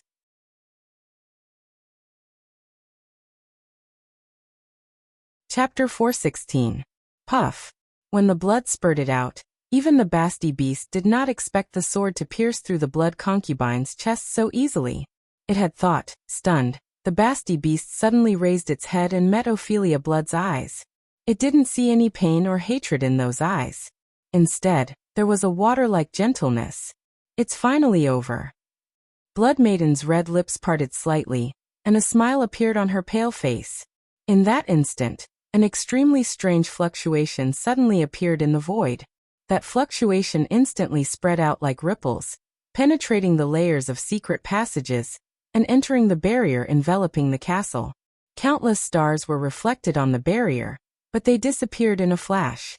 Professor Midia suddenly stretched out her hand, and pulled out a line flickering with starlight. She stared at that line and said gravely, "The ritual is almost over. Remember in 1 second. https://m.vip can't you? VIP. The starry sky in the early hours of the morning shone brightly. The ancient castle shrouded in the barrier was silent. There wasn't a trace of sound, nor a trace of aura leaked out. The people in the tower dormitory were immersed in their dreams, and no one noticed the changes in the castle. Nearly half a second passed. White Gouda, who was hiding behind the plaster statue of the evil tyrant Xiongzi with Luo Boat, suddenly woke up from the scene of Ophelia Blood's chest being pierced. The thoughts in his heart were complicated and contradictory. Regarding Ophelia Blood's status as a demon, he rationally told himself to treat her as an enemy, but emotionally, he couldn't do it. Seeing Dake and Ophelia fighting fiercely in front of him, he didn't know which side to stand on. When Ophelia Blood was stabbed in the back for the first time, his longing for his mother prevailed, and he rushed out recklessly. But Ophelia Blood's wound was immediately healed, which made him heave a sigh of relief. So this time, when the Basti beast's sword pierced through Ophelia Blood's chest, he subconsciously thought that she could quickly heal, and his reaction was a bit slower. until that strange wave of energy suddenly appeared. He suddenly realized that there was something wrong with his mother's expression. That feeling of being completely relieved made Worth or God, who was born with sharp senses, have an extremely bad feeling. No. He suddenly rushed out like a madman. Even Luoboat couldn't stop him. A running hero. Demon King was about to fall. Sword of the Brave, pierced through Demon King's rival of the brave. Dake stared at the scene with a serious expression. When the strange ripple appeared, he also felt some changes that were difficult to understand. However, when he reached out his hand, he was unable to grasp it. His lack of knowledge caused him to be at a loss at that moment. What happened? Dake subconsciously took a step forward. Ophelia Blood, who played the role of Demon King in the ritual, was on the verge of collapse, but she didn't really fall down. The Basti beast suddenly pulled out the holy sword that pierced through Ophelia's chest, but it didn't follow up with another stab. Instead, it subconsciously took half a step back. Go away. White rushed up and swung his holy sword at the Basti beast. The Basti beast casually counterattacked and shattered the holy sword, simulated by the holy sword incantation. But neither side paid attention to this scene. The Basti beast didn't stop White from approaching. White didn't look at it anymore. Instead, he hugged Ophelia Blood's falling body. With trembling hands, he laid his mother's body down. Her blood-red hair scattered on the ground like a red flower blooming. Blood was flowing from Ophelia Blood's chest. The single scabbard, which was injected with blood power by the Basti beast, stimulated the blood power after it pierced into her body. It interfered with Ophelia Blood's blood magic, so she couldn't immediately heal. But if she wanted to, this level of interference wasn't difficult to get rid of. Lying in White's arms, Ophelia Blood raised her head slightly and looked at her child's face. She couldn't help but smile again. She didn't intend to reveal her identity, but her child recognized her as soon as he saw her. This made her both happy and worried. She didn't want her child to experience the joys and sorrows of life in such a short period of time, but sometimes she was helpless. Humans were really fragile in the face of an unchangeable fate. White. Ophelia Blood raised her hand and stroked White's cheek with her cold fingers. Her fingertips suddenly trembled. After so many years, she finally felt the temperature of her child's skin again. So warm. Since she entered the academy with Midya, she had been secretly observing her child. The result was much better than she had imagined. In her opinion, White was very outstanding. Although he couldn't be compared to the other children, White was also very serious in class. He also did his homework well, and he ate well. His body was very healthy, and the growth of his magic power was also very good. This was very, very rare for a child who lacked parental education. Before she met White, she always thought that he would be like Brett, who was naughty, didn't do his homework, was always late, and would be deducted points by the professor every day. But he didn't. White was really outstanding. She was very gratified. She felt that even without her, White could grow up well. Call me Mom again, Ophelia Bullard said with difficulty. But White pursed his lips tightly, just looked at her eyes, and didn't say a word. It was as if he had a premonition that once he called Mom, the mother he had found with difficulty would really leave him. Ophelia Blood wasn't disappointed because he didn't say anything. She finally thought about it and said, "It's my fault that I didn't grow up with you. You can believe in Midya, she will take care of you. Also, don't blame Yvette's child." At this point, Ophelia Blood noticed that White's face twitched. She said with difficulty, "Mom knows it's hard to ask you this, but it's all Mom's fault. Dake is a very good child. I can always see Yvette's shadow in him. I really hope you can be friends." "Mom." White finally couldn't help but call out. When Ophelia Bullard heard this, her smile became even sweeter. Her right hand was on the ground, and the magic card on her fingertips glowed faintly. The moment the card was activated, she slowly closed her eyes. "Mom." White suddenly burst into tears. "The Demon King is dead." Dake Dimming, who had come to their side at some point, stared closely at Ophelia Blood's face. The Demon King's death meant that the ritual had reached its end. But at the same time, it also meant that the refining had begun. If everything went smoothly, Ophelia Blood wouldn't really die. The Demon King's embrace in her body would be used as a sacrifice for the newborn Demon King, and the concept of reproduction would be transferred to Vlad the vampire, allowing him to be reborn in the form of a magic fairy. Everything had been set up in advance. Dake didn't need to do anything, he only needed to wait for things to develop. Once Vlad the vampire's magic elven card was completed, Ophelia Brad would be reborn due to the removal of the embrace. In this world where souls could be seen directly, as long as there was enough preparation, death would never be the end. Professors, it's time to enter. Dake reached out and pulled out the wisp of Blessing of the Wind Fairy from his hair and injected a bit of magic into it. He then let go of his hand, allowing the wisp of wind to hide back into his hair. During this time, his gaze never left Ophelia Blood's face. But the expected movement didn't happen. Ophelia Bullard seemed to have died in a very ordinary way. Half a minute later, Dake suddenly looked at White, who was still crying. He suddenly realized that Ophelia Blood's dying words were completely like her last words. What's going on? The doubt that had been in his heart all this time suddenly exploded. Dake subconsciously clenched his fists. After a while, he seemed to have realized something. He immediately pulled out the Dream Demon card and quickly walked to the bottle that contained Vlad the vampire's soul. Ophelia Blood's initial intention was to revive Vlad the vampire.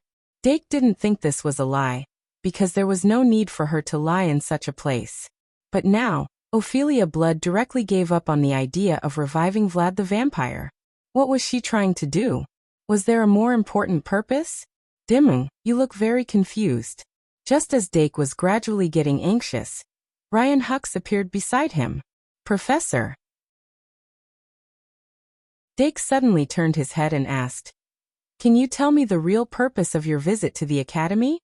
Ryan Hux's eyes flashed with a trace of helplessness. "I told you," Dake said disappointedly. "If that's the case, I hope you won't ask me." Before his voice died away, he had already injected magic into the Dream Demon card. "In the name of Dake Dimung, I summon the Dream Demon." That mutated magic card suddenly blossomed with a blood-red light. The Dream Demon sleeping inside was forcibly summoned. But it didn't wake up. Instead, it closed its eyes and floated in the air. "Is it not working?" Dake quickly returned to Ophelia Blood's side and lowered his head to carefully examine her wound. The hero of the Golden Generation, the last successor of the Blood Clan, the embrace of the Demon King. How could she die so easily? When Dake became anxious, Midya Bartholomew's face showed the same expression. She walked back and forth in the pumpkin carriage and muttered, No. The star representing Leah has dimmed, but the burst of vitality that should have burst out did not appear. The creation of Vlad the vampire has not begun, but the direction of the ritual shouldn't have changed. What went wrong? Shi-Erfu? She suddenly turned her head to look at Professor Shi-Erfu. But Shi-Erfu looked at the wind sprite floating in front of him with a serious expression, trying to talk to Dake. Her voice didn't reach him, but Dark's thoughts were a step ahead of her. The wind sprite translated Dark's thoughts into his mind. Shi-Erfu suddenly stood up and said, "Ophelia is dead. Get ready, I'm going to enter the ritual." This time she didn't wait for Midya to stop her. She turned into a gust of wind and whistled out of the pumpkin carriage. At that moment, the entire ritual changed dramatically because of her entry.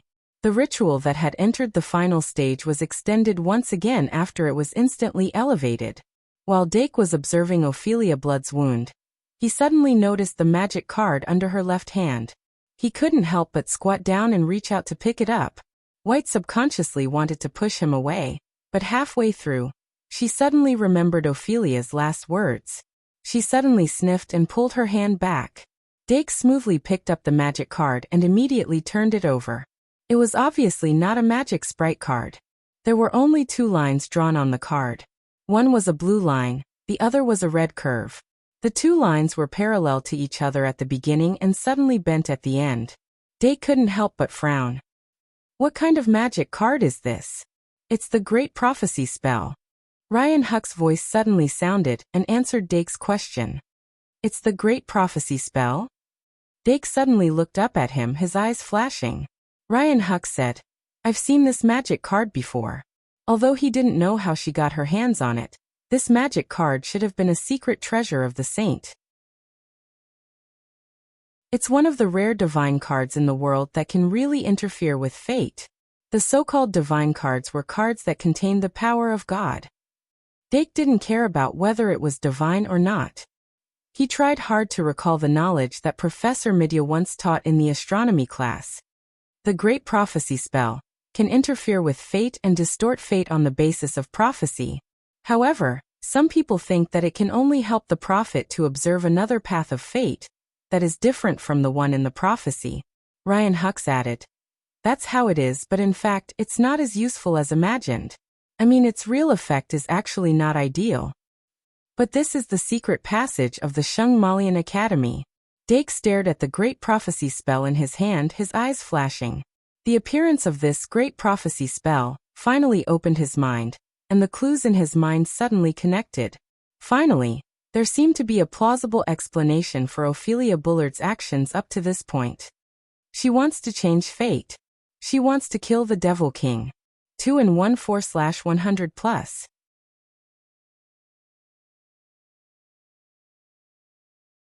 Chapter 417.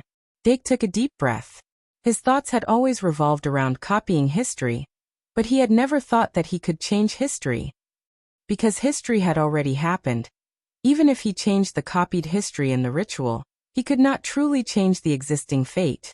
However, the appearance of the Great Prophecy spell made him realize that it was not impossible. Once he confirmed that Alphalia Brad had used the Great Prophecy spell, he could use the current result. The Demon King was killed, to make a reverse deduction. He would know that what she changed should be the history of the Demon King was not killed. Then he could use this as a basis to make a deduction. The history of the Demon King was not killed that had the most to do with everyone present was undoubtedly the one that was most recent to the present. The Demon King was not killed, but sealed. The hero Brett God sacrificed himself heroically in that battle. Battle God. Our vet Saint Dimming was completely deified after that battle. First website. https://m. Vipcanchu. VIP. Those who participated in that final battle were Sun Warrior, Suna Montifoli, Saint Joan, and many other heroes. No matter how ignorant Dake was, it was impossible for him to not know anything about the final battle that our vet had personally participated in. Once he had this thought and looked back at the personnel on the scene, he would find that the core characters were all present. The Demon King was played by Alphalia Brad. The hero was played by White Gouda. The Battle God was played by Dake Dimung. There was no need to look at the rest of the actors. Just these three core characters were extremely close to the people in that period of history. Apart from them, there was probably no one else who was as suitable as them. What Alphalia Brad tried to change was the final sacrifice of the hero, and the ending of the Demon King not being killed. The final result was that the Battle God killed the Demon King. Even though it was just an act in the ritual, relying on the power of the Great Prophecy spell, she might really be able to interfere with reality. No, it would be better to say that if she couldn't do it, she wouldn't have completed this ritual at the cost of her death. Dake's gaze became abnormally solemn. On the surface, Ophelia Bullard had no reason to do so, but if one thought about it deeply, one would realize that her motive was actually very obvious. Because the death of the Demon King was not a good thing. The Demon King of this generation was very difficult to deal with. He had a large number of secret containers. Once he was killed, he would be reborn in one of the containers. In short, his death would help him escape the seal. Based on the fact that Ophelia Brad had been demonized by the embrace, her thoughts must have been controlled by the Demon King to a certain extent. Even if she relied on the power of the Blood Clansman to retain her rationality, she wasn't controlled because the Demon King was sealed. But the core loyalty had already taken root. Rationally, she knew that she shouldn't be loyal to the Demon King, but in essence, she had no choice but to be loyal to the Demon King. In the end, she chose to sacrifice herself to help the Demon King escape. While fulfilling his loyalty, he was also freeing himself. Once the Demon King escaped from the seal, she would have to accept the Demon King's complete domination. At that time, the rationality that he had painstakingly maintained might not be able to hold on. So she had to die. She used the most decisive method to completely free herself from the Demon King's control. From her standpoint, she tried her best to get the best of both worlds. Dake soon realized that his deduction might be true. He held the Great Prophecy spell tightly and spat out the turbid air that he had inhaled. Perhaps it was because he knew from the beginning that the Demon King's escape was inevitable, so he didn't feel much about Ophelia Bradd's actions. Even if Ophelia Bradd hadn't done this, the Demon King would have definitely escaped in other ways. Whether he was rescued by the heretic church, rescued by the remnants of the Demon Clan, or a mole within the Holy Church, it didn't make much of a difference. He was observing the matter from the point of view of an uninvolved spectator. Now he just felt that it was a little sad that a hero from the same era as his mother had ended up like this. Is there any possibility of redemption? He lowered his head and looked at White, whose sobs were gradually weakening and whose sadness was growing stronger. His thoughts were faster than ever. Dimung, what did you think? Ryan Hux looked at Dake, who was deep in thought, and asked with concern. Dake didn't plan to tell Ryan Hux what he had deduced. Ryan Hux wasn't a qualified magister. His theoretical knowledge of magic was probably not as good as a first-year student like him, so there was no need to communicate with him. After removing the influence of Ryan Hux, Dark turned around and walked around the area.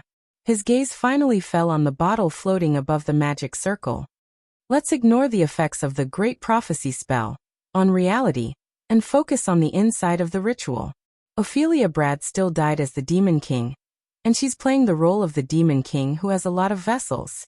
Once she dies, she can be reborn in the vessels. And the vampire Vlad is one of the vessels of the Demon King. Dake's mind was instantly enlightened. The ritual wasn't over yet, so everything was still uncertain. The problem now was how to let Ophelia Bradd be reborn in the vessel of the vampire Vlad. Dake lowered his head and thought hard. He was very lacking in knowledge in this area. It was impossible for him to fine-tune the ritual like Ophelia Bradd. Under such circumstances, the only thing he could think of was to follow the original direction of the ritual and add Ophelia Bradd to the crafting of the Vlad the Vampire card. However, the refining of the vampire Vlad wasn't activated. Moreover, refining Ophelia Bradd into a magical fairy, would it really work? On the surface, this was undoubtedly a taboo among taboos. Even if the taboos were ignored, could Ophelia Blood really accept being refined into a magic guide fairy? Under normal circumstances, in the process of being refined into a magical fairy, her intellect would also be worn away. Unless, Magister Secretary. The Magister Secretary, that had been floating beside him immediately flew into his hand. Dake picked up the Magister Secretary and quickly flipped through it. After refining the Sorcerer Secretary, he used the Automatic Secretary ability to record a lot of knowledge in this Sorcerer book. It included a lot of early teaching content, as well as the main body of the Magister Secretary. The contents of the book Blood Sacrifice. The so-called blood sacrifice method was to use the blood of animals, monsters, humans, and other kinds of blood as energy. Through blood magic, it would be transformed into a powerful force that could be used to cast spells, summon, and even create weapons. It was originally a type of blood magic. However, if it was applied to magical technology, it could be used as a high-end method to extract materials. The only problem was that blood sacrifice was essentially a taboo. This was because when using the blood sacrifice method on a living thing, the soul of the living thing would be sacrificed as well. The blood energy extracted from it was evil and filthy. However, this was exactly what Dake wanted. Blood and corpses, who is at the end? The opening of Blood Sacrifice was clear enough to explain the nature of this book. Dake flipped the Magister Secretary to the page he wanted. After quickly skimming through it, he suddenly looked up and stared at the blood magic formation below the glass bottle. The exact same magic formation. Even though the outer circle of the blood magic formation had more complicated circuits, the magic formation in the inner circle was exactly the same as the one recorded in the book. Dake realized that he had found the right path. White. Dake's sudden call made White raise his head from his sorrow. His eyes were red and tears covered his cheeks. Dake quickly said, "I have a method that might be able to save your mother's life, but there will be some problems." Werther God didn't know what to make of this abrupt remark. He asked blankly, "Really?" Dake nodded solemnly, "Really?" Werther abruptly came to his senses. Even though she was extremely puzzled by Dark's decision to revive Ophelia Bradley after killing her, she still couldn't understand. However, White didn't have time to think about it. He quickly wiped away his tears and asked in a panic, "What should I do?" Dake pointed at the blood magic formation below the glass bottle and said, "First, move Ophelia Bullard's body here." In this world, an individual's life was made up of 3 parts: soul, body, and consciousness. According to Professor Ka Zayer's theory, both the soul and the body were carriers of consciousness. The meaning of death was the death of consciousness. If we bury the body in the earth, it will decompose in the earth. If we bury the remains of the soul in the wind, it will disappear in the wind. Only the death of consciousness soul is true death. Ophelia Bullard's death was in the ritual, and her soul and consciousness didn't disappear under the protection of the ritual. I will use the blood sacrifice method to extract Ophelia Bullard's soul through the blood. Using this as an opportunity, we will deduce the direction of the ritual to the Demon King's resurrection, and try to reactivate the alchemy process that has already been set up. If everything goes well, Vlad's soul and consciousness will be suppressed by Ophelia Bullard. Just like when the Demon King is reborn in the vessel's original soul and consciousness will be completely replaced. After the successful refining, Ophelia Bullard's soul and consciousness will be temporarily stored in the magic card. Of course, in order to protect her soul and consciousness from being destroyed, I will add some necessary things in the refining process. After that, we need to preserve Ophelia Bullard's body. With the soul, consciousness, and body, there is a possibility of a complete resurrection. Dake quickly explained as he moved. Finally, he asked, "Do you understand?" White Gouda shook his head blankly. Dake was silent for a moment before he turned to the Basti Beast. "Do you understand?" The Basti Beast smiled charmingly. "I understand a little. That's good." Dake nodded. "You don't have much time left. We must complete the blood sacrifice step before the fusion ends. Do as I say." The Basti Beast nodded slightly. Dake then said to White, "Put the body down and move away." White carefully placed Ophelia Bullard's body in the center of the blood magic circle, and moved away reluctantly.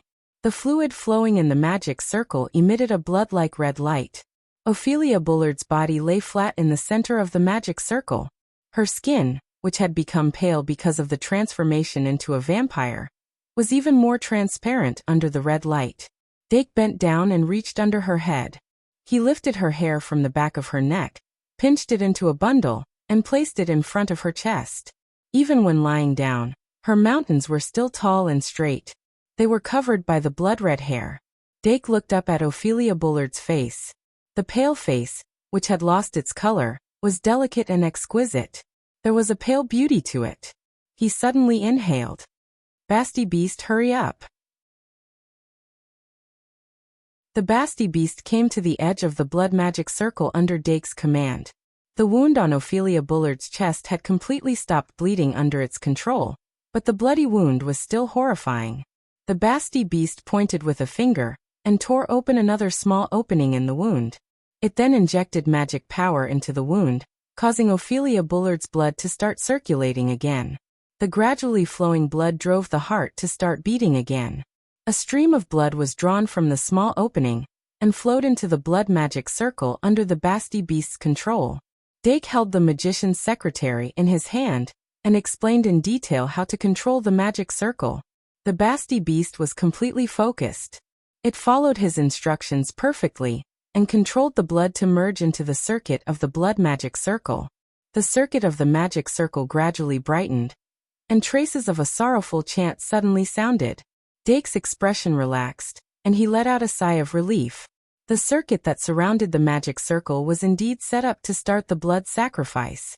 Now that the magic circle had been successfully activated, the circuit of the outer circle began to automatically chant the magic spell.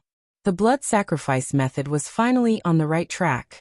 Next, they had to rely on the Basti Beast's control of blood power to forcibly add Ophelia Bullard into the list of materials for the blood sacrifice. This was not difficult, as long as the Basti beast was there. However, whether the whole process would succeed or not still needed to be assisted by more elements. The most important of which was the fine-tuning of the ritual. Only by relying on the progress of the ritual could they ensure the final success of the ritual. Dake could not do much for this step. He could only hope that the ritual would progress naturally, or that Professor Midia would improvise. In the huge hall, the blonde youth held the grimoire in his hand and commanded the magic fairy to operate it quickly. The rest of the people looked at his back, as if they were looking at a grand magus with an outstanding temperament. 2-in-1 4200 plus. It's the end of the month. Vote for the free tickets and guaranteed blades. It would be a waste if you don't vote.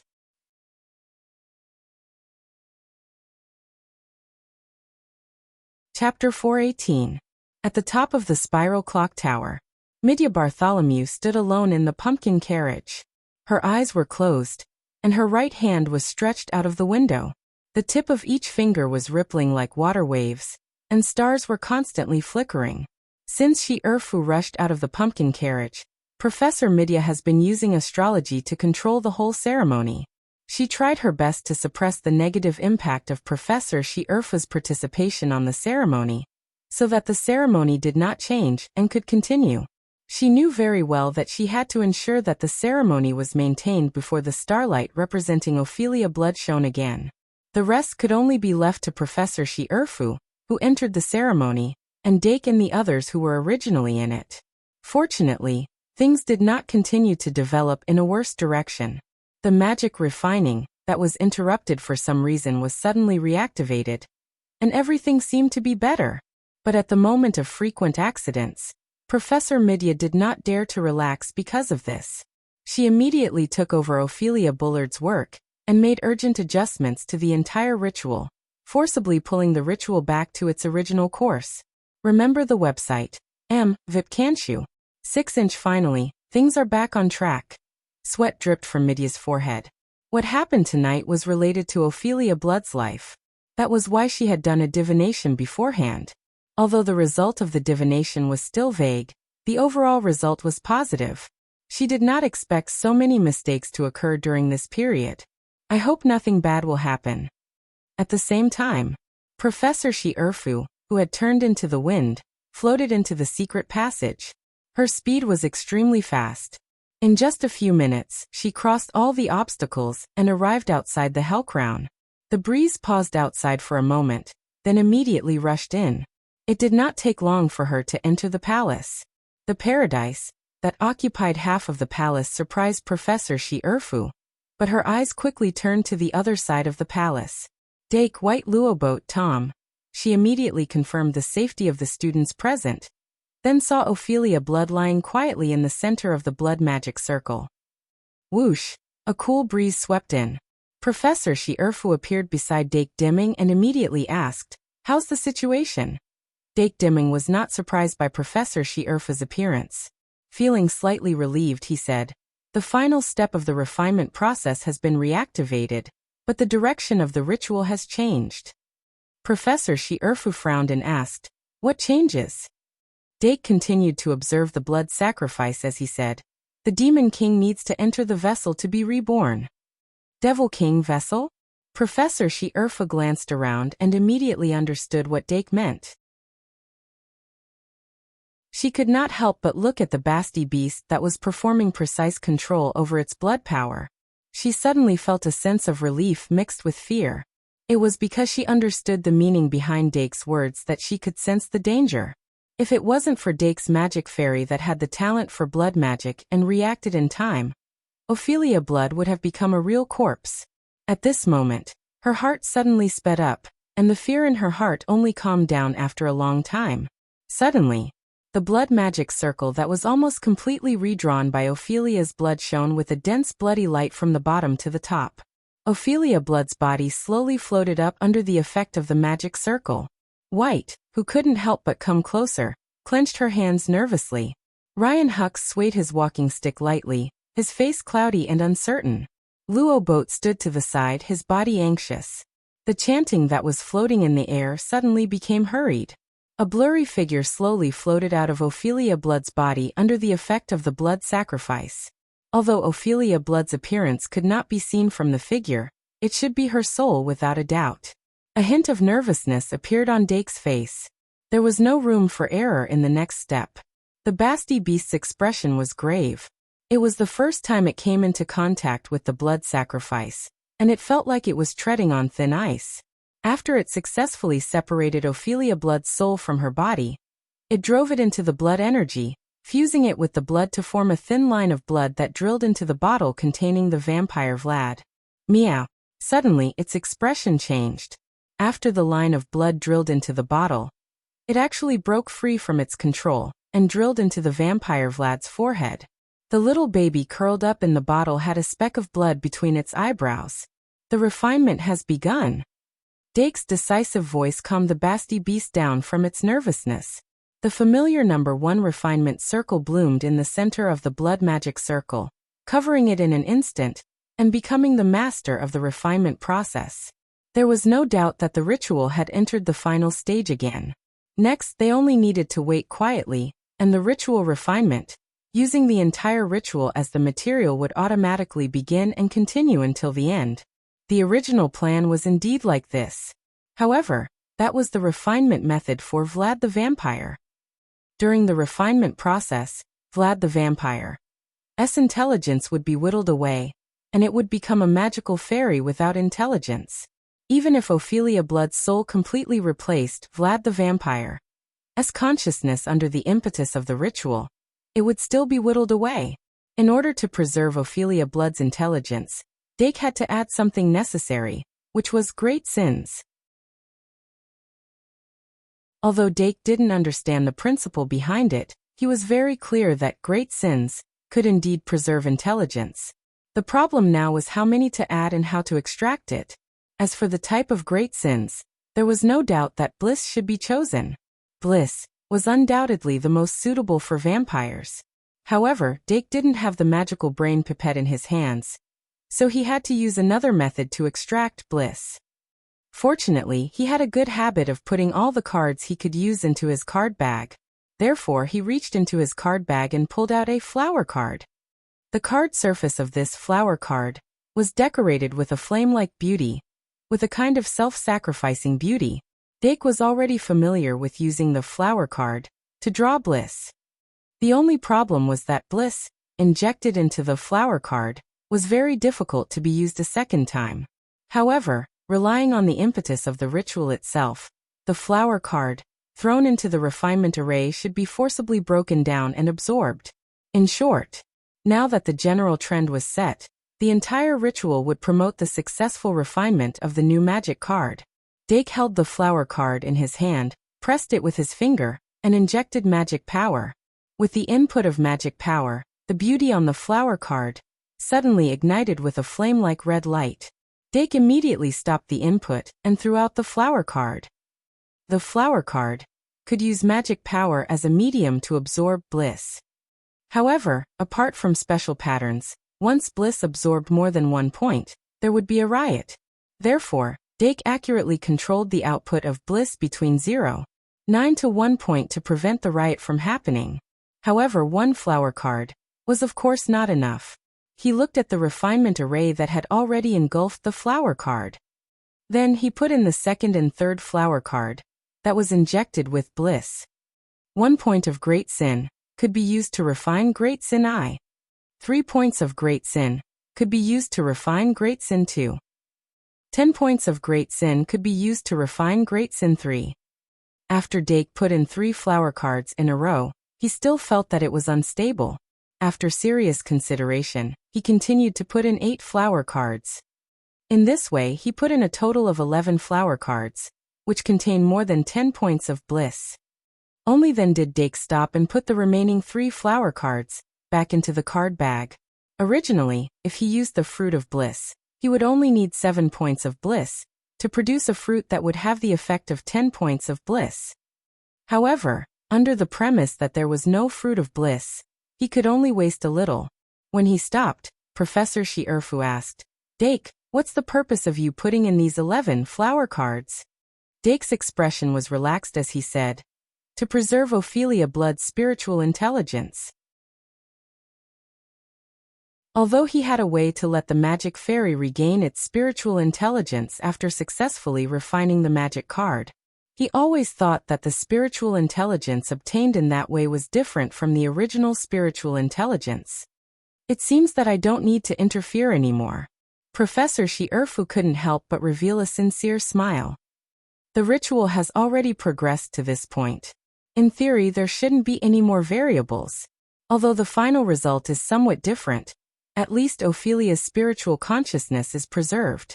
The Demon King's bloodline in Ophelia's body should have been removed with this refinement. Dake nodded and said, "Next, we just need to wait for the ritual to end and extract Ophelia Blood's spiritual consciousness from the magic card and re-inject it into her body. Then she can be resurrected. But after that, we can only rely on the professors." "Don't worry," Professor Earbook said with relief. "This may seem difficult to others, but in Shungmalian Academy, it's not a big deal. I happen to know a professor who is very proficient in this kind of spiritual transference secret technique. When the time comes, I will personally ask him." "That's good." Dake finally revealed a smile. He turned to look at White and nodded at him. White was so excited that his eyes were filled with tears. The next refinement went very smoothly under the power of the ritual. When the final refinement was completed, the vampire Vlad in the bottle had been completely refined. Even the bottle was not left behind. The blood magic array that was covered by the number 1 refinement array suddenly released a magnificent blood-colored beam of light that shot straight to the sky. The number 1 refinement array quickly converged, leaving only a slowly rotating blood ball in the beam of light. The blood-colored light released by the blood magic array was also quickly absorbed by the blood ball. Very soon, the beam of light faded and disappeared. All the blood-colored light was absorbed by the blood ball. Dake stretched out his hand slightly, and the blood ball seemed to have a consciousness and fell into his palm. Originally, this step should have been done by the Basti Beast, but the Basti Beast had reached the point of completion during the refinement process. Now its master could only do it for him. Dake moved the blood ball to his left hand, and then used his right hand to take out the magic pen. He injected magic into it and pointed at the top of the blood ball. Then he drew a line down, and a slit appeared. Following that crack, the blood ball bloomed outwards like a flower, and a magic card with a blood-red base appeared in the palm of his hand. Dake carefully picked up the magic card, and then turned to look at the people around him. His gaze paused for a moment on Professor Ryan Hicks, and then he looked away. "Let's check it first," Professor Earbook said, trying to suppress his excitement. Dake nodded, and very carefully injected magic into the card. Because this magic card did not use a standard blank magic card, its overall style was completely different from ordinary magic cards. The back of the magic card was as red as blood, and there were blood patterns with the characteristics of the Blood Clan. On the front, the frame was gray, and there was a bat's wing on each side. The surface of the card was also blood red, and the reality inside could not be seen. It was only when Dake injected magic into it that the blood red opened to both sides like a curtain, revealing the real picture. Ophelia Bradley was sitting in it with an awkward expression. However, Dark couldn't help but smile when he saw how quick-witted she was. "So be it. Anyway, I'm not the one who's embarrassed." Dark observed Ophelia Blood's appearance with a joyful expression. After being refined into a magic guiding fairy, her facial features now bore the resemblance to Vlad's, as if she were a young girl born from the fusion of the two. The rest of her body had also undergone significant changes. The most obvious change was that her originally black hair had gradually turned blood red, and now it was pink like cherry blossoms. Pink hair and red eyes. Her face was more tender, and her skin was still pale. She had a pair of delicate bat wings, and she was wearing a black dress with a red lining. Next to her was a black parasol with fangs as bones. Ophelia Bradley, who had been reborn on the basis of Vlad the vampire, had undoubtedly become a real vampire. At least until her soul was transferred back to her body, she still had to continue living as a vampire. As for the card's name, it was called Vampire's Daughter. This magic card was called Miss Vampire, and it emitted a faint golden halo. It was a genuine gold card. but its level was lower than Dake had expected. It was only a 7-star gold card. This was indeed unexpected. Dake had originally thought that it would be at least 8-star, or even 9-star. 2-in-1 4000 plus buzz.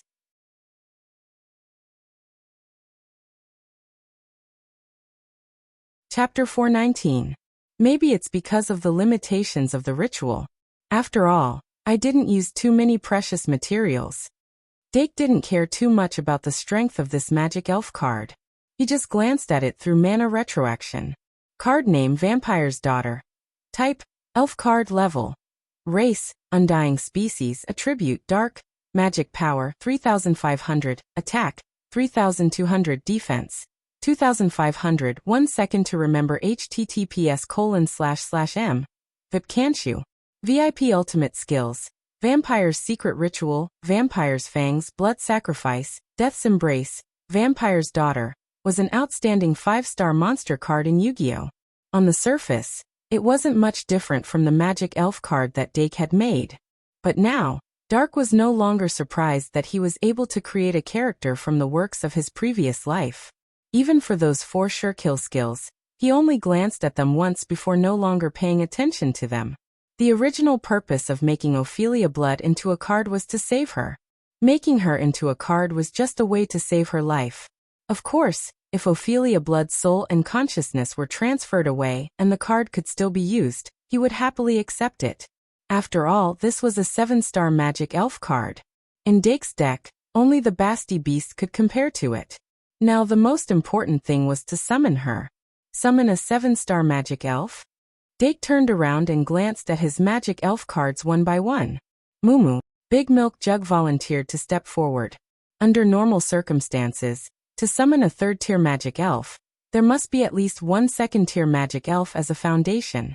The only 2nd-tier magic elves left were Big Milk Can, the Lion Beast and the Scabbard. Hacha. 7-4 is equal to 3. The Hawkman Wrestler, who had succeeded, suddenly flew down from the sky. Dake nodded and began the sacrificial summoning. In the name of Dake Dimung, I offer Big Milkkin and Hawkman Wrestling as sacrifices to summon Vampire's Daughter. As the 2 magic spirits with a total of 7 stars turned into light, a huge sacrificial summoning array appeared before everyone. The White Gouda looked excitedly at the summoning array that was gradually glowing.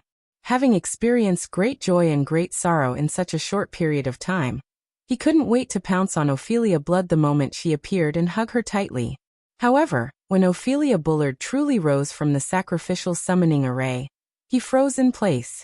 Although the vampire lady who was holding a black parasol still resembled Ophelia Bullard in her facial features, she was completely different in terms of both body size and age. Judging from her pitiful appearance, she was obviously a 15 or 16-year-old girl. Her cherry blossom-like pink hair exuded a dreamlike aura, as if she was a princess who had walked out of a castle in a fairy tale, if one ignored her scarlet eyes and pitch-black bat wings. Of course, Werther couldn't possibly pounce on a young girl in front of so many people. Ophelia Bullard, who was determined to die and even said her last words, but didn't die in the end, was also quite embarrassed when she saw her son. The touching scene of mother and son meeting didn't appear in the end. Ophelia. Professor She-Urfa's serious voice interrupted the meeting between mother and son. Ophelia Bullard turned to face the professor who trusted her, and her expression became even more awkward. Now that she had been refined into a magic spirit, her absolute loyalty to the Demon King, which had been born from the embrace, had completely disappeared. When she thought about the terrible things she had done not long ago, she couldn't help but be filled with regret. At this time, she really wanted to find a bottomless hole and hide in it like an ostrich that didn't know anything. Professor. Dake suddenly interrupted. Professor She-Urfu about the interrogation, let's go back and talk about it. After hearing this, Professor She-Urfu glanced at Ryan Hux without hiding it. Professor Hux touched his nose, and his eyes drifted. Don't look at me, I don't know anything.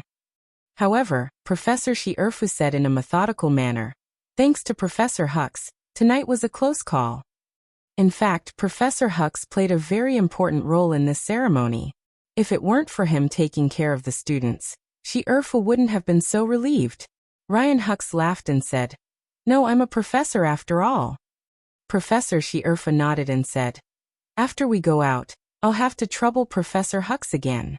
I hope you can send Tom Nixon to the infirmary. I'll send White and the others back to the dormitory."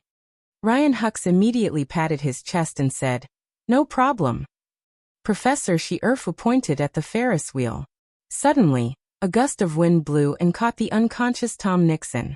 At this time, Dake had already started to pack up the magic cards. He first put the magic elves back into the cards one by one, leaving only the lion beast beside him. Then he released the little demon beast from the curse cage. He could still afford the magic power consumption of lion beast and daughter of the vampire. After Professor Shierfa took Tom Nixon, he removed the paradise. In this way, the whole palace became empty again. The ceremony is over. This Hellcrown won't last for long. Ophelia Bullard suddenly reminded. Professor Shierfa nodded and said to her, "Take care of your own body."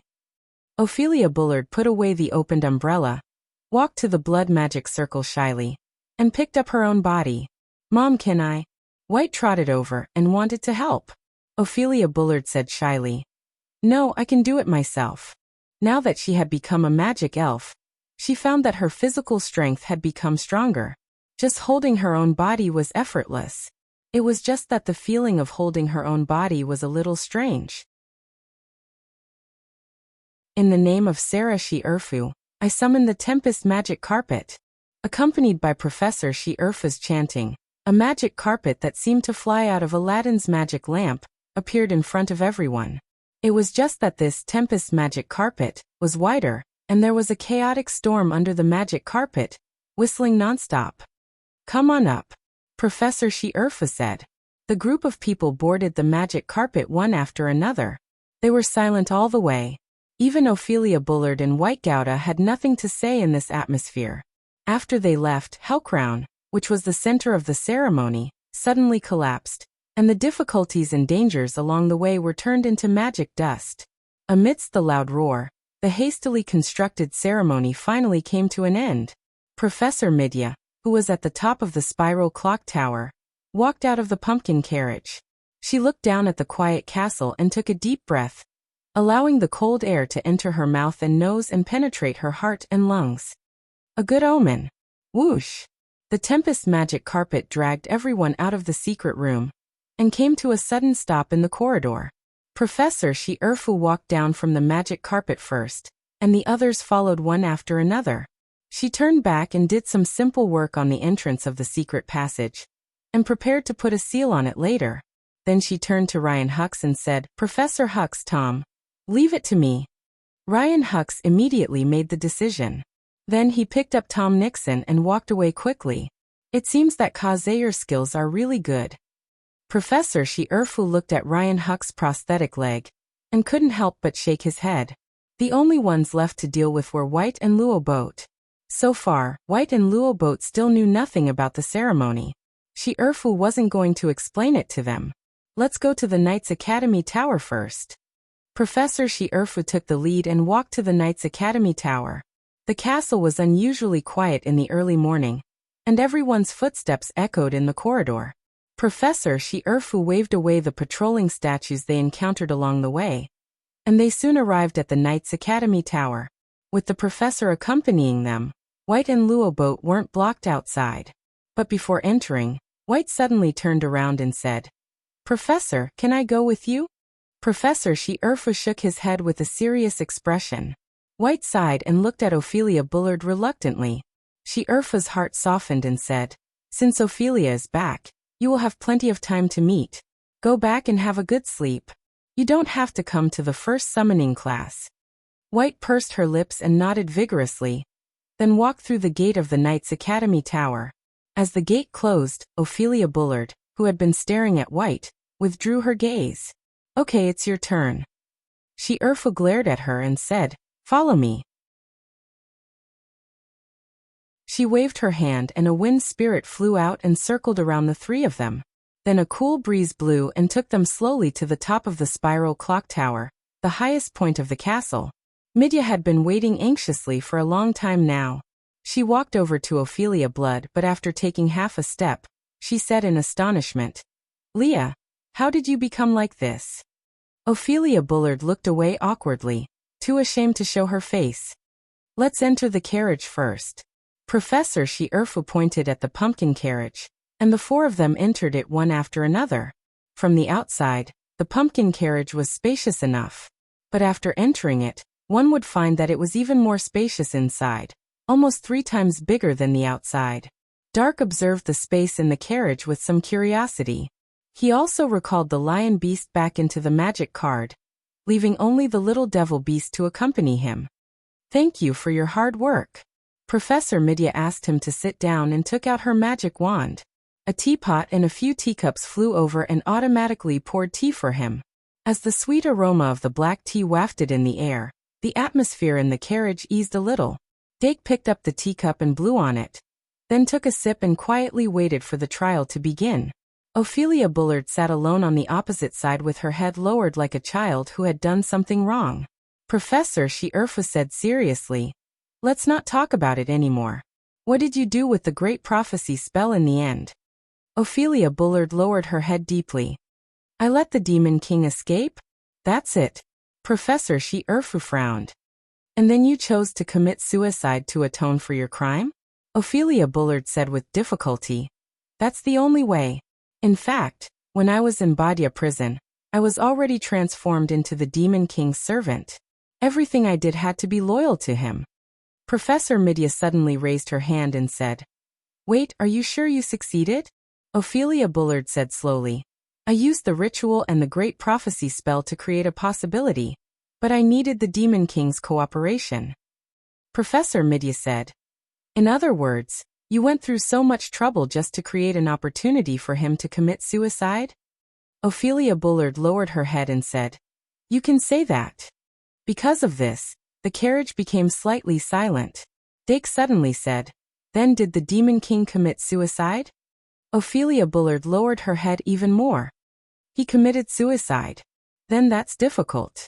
Midya leaned back in her chair and crossed her arms. "If what you said is true, then the Holy Church should be in an uproar right now, right? Do you have anything else to say?" Ophelia Bullard suddenly raised her head, her scarlet eyes filled with excitement. "Before I died, I could feel that the Demon King had indeed accepted the fate I created for him. But after that, the ritual didn't end." With that said, she turned to look at Dark and said sincerely, "Dark Diamond continued and adjusted the ritual. Not only did he save me, but he also created a brand new fate for the Infernal King." She-Erfu frowned and said, "Don't learn everything from Midya. Speak frankly." Beside her, Dark had a flash of inspiration and seemed to have understood something. Ophelia Bullard immediately explained. "In short, the Demon King was originally completely sealed and didn't even have the chance to commit suicide. But I created an opportunity for him. Naturally, he would accept it and choose to commit suicide. But because there was a follow-up to the ritual, after he committed suicide, he would also have to bear the same fate according to the follow-up of the ritual. In other words, during the process of being transferred into the vessel, he would also suffer a fate similar to having his intelligence whittled away. But he wouldn't be as lucky as me."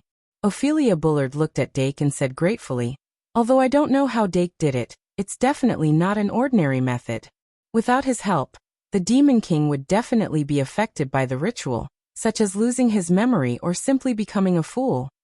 2 and 1 4000 plus. There's only 1 day left in March. The guaranteed monthly votes and blades will expire if you don't vote soon.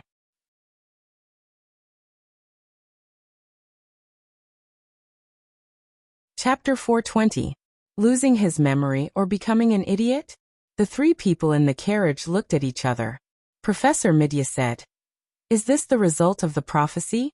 If the Demon King really loses his memory or becomes an idiot, it's not a bad thing."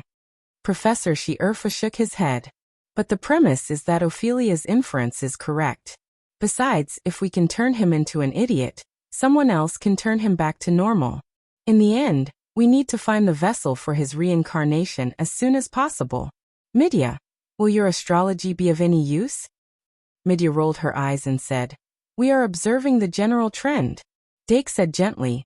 Professor Shierfu, even Professor Midya can't perform frequent divinations.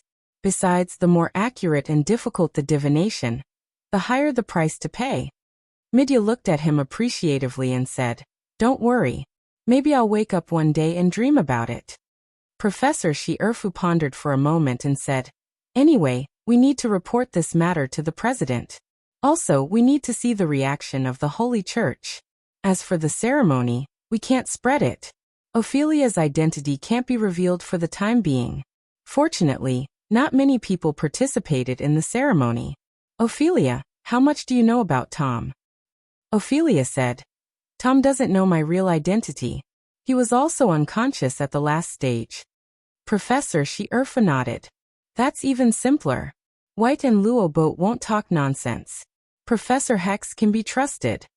When Professor Hex was mentioned, Dake couldn't help but ask curiously, Professor, what's Professor Ryan Hex's background? Professor Shierfu said, Actually, we only found out recently. He's a member of the Hero Palace. Dake frowned and asked doubtfully, What kind of organization is the Hero Palace? Professor Shierfu smiled. It's a mutual aid organization created by war heroes who are not part of the major forces. In short, you can think of it as a nursing home.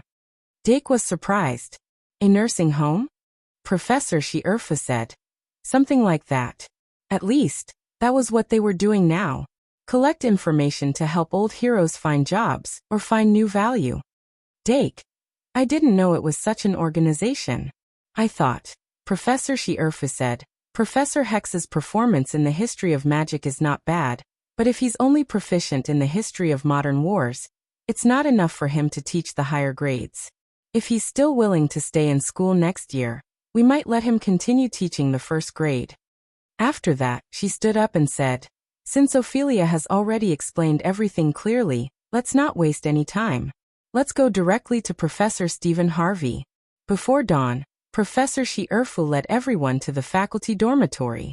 On the way to the faculty dormitory, she briefly introduced Professor Stephen Harvey to Dake. Stephen Harvey was a 6th-grade professor of Introduction to Magic in Shengmalian Academy, and was one of the few remaining necromancers. Of course, like Professor Kazair, he had successfully become an outstanding magus. However, it seemed that he had not abandoned his old skills. Moreover, he had combined his research with innovative magicite technology to further improve necromancy magic. He's a necromancer. Dake was surprised. Professor Shierfu said, There are good and bad necromancers. Professor Stephen Harvey was sold to the Tower of the Dead when he was young, and became an experiment for an evil necromancer. That was why he had no choice but to embark on the path of necromancy. He was very clear about the dangers of necromancy magic to life, so he strictly adhered to the bottom line when researching and using necromancy. He also pioneered the application of necromancy magic to medicine. He's a very respectable professor. I see, Dake said with a hint of anticipation. I hope Professor Stephen Harvey can surprise us. Professor Shierfu was very confident. No problem. The journey was uneventful. Under Professor Shierfu's lead, the group quickly arrived at Professor Stephen Harvey's dormitory. Professor Shierfu gestured for Dake and the others to move aside and knocked on the door. Knock, knock, knock, knock. Professor Stephen Harvey did not respond immediately. However, Professor Shierfu was very patient.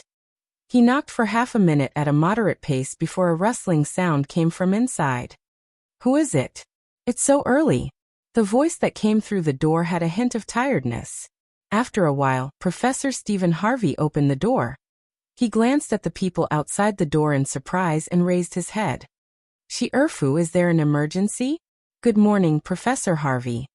Professor Shierfu nodded. Yes, there is indeed an emergency. Then come in first. Professor Stephen Harvey's gaze quickly fell on Ophelia Bullard and the corpse she was carrying. He immediately led them into the dormitory. Dake walked at the back with a curious look on his face. Along the way, he had been wondering what kind of person Professor Stephen Harvey was, and what kind of scene his dormitory was like. The former was similar to what he imagined. Professor Stephen Harvey was a short little old man. The lines of time were particularly prominent on his body. However, he looked unexpectedly cute in his pink pajamas and pink nightcap. As for the latter, after entering the dormitory, it was as if they had entered a clean and tidy high-tech operating room. It was not as gloomy and scary as they had imagined. Professor Stephen Harvey obviously noticed Dake's curiosity. He kindly said, "Little guy, are you surprised that there is no blood or intestines in the necromancer's room?" Dake said frankly, "A little bit." Professor Harvey smiled. The necromancer's experiments have very high requirements for the environment. Any bit of filth may have a negative impact on the experiment. Therefore, we usually keep it clean and tidy. All right, is this magic elf lady having a problem? The body you are carrying. Is it your own body? Speaking of this, Professor Stephen Harvey showed obvious surprise. He adjusted his glasses and carefully looked at Ophelia Brad and her body again. He said in astonishment, "How did you do it? You actually refined a person's soul into a magic card completely." Professor She-Urfa said softly, "It was an accident." Professor Stephen Harvey shook his head. "It can't be an accident. You must know that using souls as materials to refine high-intelligence magic elves is the lifelong pursuit of many sorcerers. Of course, those dirty guys only dare to do experiments in dark underground trenches. Let me guess. You want me to help you extract her soul from the magic elven card and transfer it back to her body?" Professor She-Urfa said. As expected of Professor Harvey. "Can you do it?" After getting confirmation, Professor Stephen Harvey quickly walked into the room. As he walked, he said, "I haven't tried it, but in theory it's not difficult. With a complete soul and a complete body, you just need to add a little adhesive and you can reattach it. However, to extract a complete soul consciousness from the magic elven card, you may encounter some trouble. First, move the body over and put it on this experimental bed." When Ophelia Brad placed her body on the snow-white experimental bed, Professor Stephen Harvey had already used a magic card to summon a pair of magic gloves. He even deliberately turned around and said proudly, "The gloves summoned by the equipment card can be used without disinfection." The atmosphere suddenly became cold. Professor Stephen Harvey did not care. "Let's talk about other things later. Let me repair this body's wound first." After saying that, he opened his hands. The gloves shone faintly, and his right index finger turned into a magic blade. It was very convenient. Professor Stephen Harvey repaired the corpse very quickly. In less than 3 minutes, the wound on Ophelia Bullard's chest was repaired, and there was no trace of injury on the surface. Such a marvelous skill made people speechless. Then, Professor Harvey pushed the body into the experimental bed, leaving half of the bed empty. He said to Ophelia Brad, "Lie here. Also, who is your master? Ask him to give me the magic card." Ophelia blushed and looked at Dake. Ahem. Dake coughed and quickly handed over the vampire's daughter magic card. Professor Harvey looked at him strangely and said, "It's yours." Even so, he still took the magic card and carefully looked at the magic elven card that was obviously not made from a standard blank card. He tried to inject a little magic into it. After encountering a blockage, he roughly understood. "Little guy, come over here and cooperate with me." Dake walked to Professor Harvey's side and injected magic into the vampire's daughter magic card according to his instructions. Then the magic card emitted a faint magic wave. Professor Harvey took off the glove on his right hand and pressed his index finger on the magic card. He felt the magic wave as if he was palpating. A moment later, he examined Ophelia Bullard's soul again. This whole set of checks took almost 10 times the time it took to repair the body. However, after the check, Professor Harvey finally said a piece of good news. "You're lucky. This lady's soul is not the core of this magic card. I can extract her soul, but it will take some time. Also, after losing her soul, this magic card is likely to become unusable due to the defect in this part." Then he looked at Dake and confirmed, "Since this is your magic card, it's up to you to decide. Are you willing to take this risk? This is a 7-star gold card." Dake said without hesitation, "Of course." "Then there's no problem." Professor Harvey smiled. Next, I'll need about an hour. You can put her back into the card first. Dake followed Professor Harvey's instructions and put Ophelia Brad back into the magic card. Then, he placed the card on a round plate that was engraved with magic circuits. This is the soul body centrifugal machine. It can make the connection between the soul and the body become less tight. Professor Harvey explained as he prepared for the operation. Just the preoperative preparation alone took more than 10 minutes. All kinds of complicated operations were completely beyond Dake's understanding. Even though Professor Harvey explained from time to time, he still did not understand. Other than occasionally injecting magic into the card according to Professor Harvey's instructions, he just watched the whole process. Professor Shi-Erfu and Professor Mitya had already quietly left during the process. Only the old man and the young man were left in the room. Under Professor Harvey's dazzling operation, time flew by quickly. In the blink of an eye, an hour had passed. The soul separation operation had finally reached the final step. Dake pressed his finger on the magic card and silently chanted the usual summoning spell while continuously injecting magic into the card. It would take at least half an hour to summon a 7-star magic fairy using the usual summoning spell. Of course, he could not summon it on the spot. The main purpose of this was to completely activate the internal magic of the magic card using the usual summoning spell. Pay attention. Professor Harvey pointed his magic wand at the surface of the vampire's daughter card and pulled hard. Ophelia Brad's soul was forcibly pulled out from the card. After that, he used the glove on his other hand to transform into a scalpel and carefully cut open the connection between Ophelia Brad's soul and the magic card. Then, he quickly applied the adhesive on the cut and pressed the soul into Ophelia Brad's body. The magic circle that was set up in advance was immediately activated. Ophelia Brad's body was gradually surrounded by magic released by the magic circle. Professor Harvey breathed a sigh of relief. Let it rest for another half an hour. Fortunately, the soul is intact. If I'm not mistaken, her soul and body should have been separated during the ritual, right? Dake raised his hand and smiled. I still can't hide it from you, Professor. What's the big deal? Professor Harvey waved his hand casually. Anyway, the cutting operation was very successful. You can check if the magic card can still be used. Also, I have a suggestion. Do you want to hear it? What suggestion? Dake asked curiously as he picked up the magic card. Come over here and have a seat. Professor Harvey walked to the guest table and gestured for Dake to sit down. He then poured a cup of tea and handed it over with a smile. I want to take you as my disciple. What do you think? Dake's eyelids twitched. He was surprised by Professor Harvey's sudden suggestion.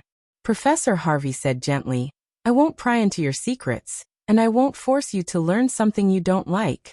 As a relic of the previous era, I just want to witness the birth of a great magus with my own eyes. Are you interested in becoming the Merlin of the new era? 2-in-1 4000 plus.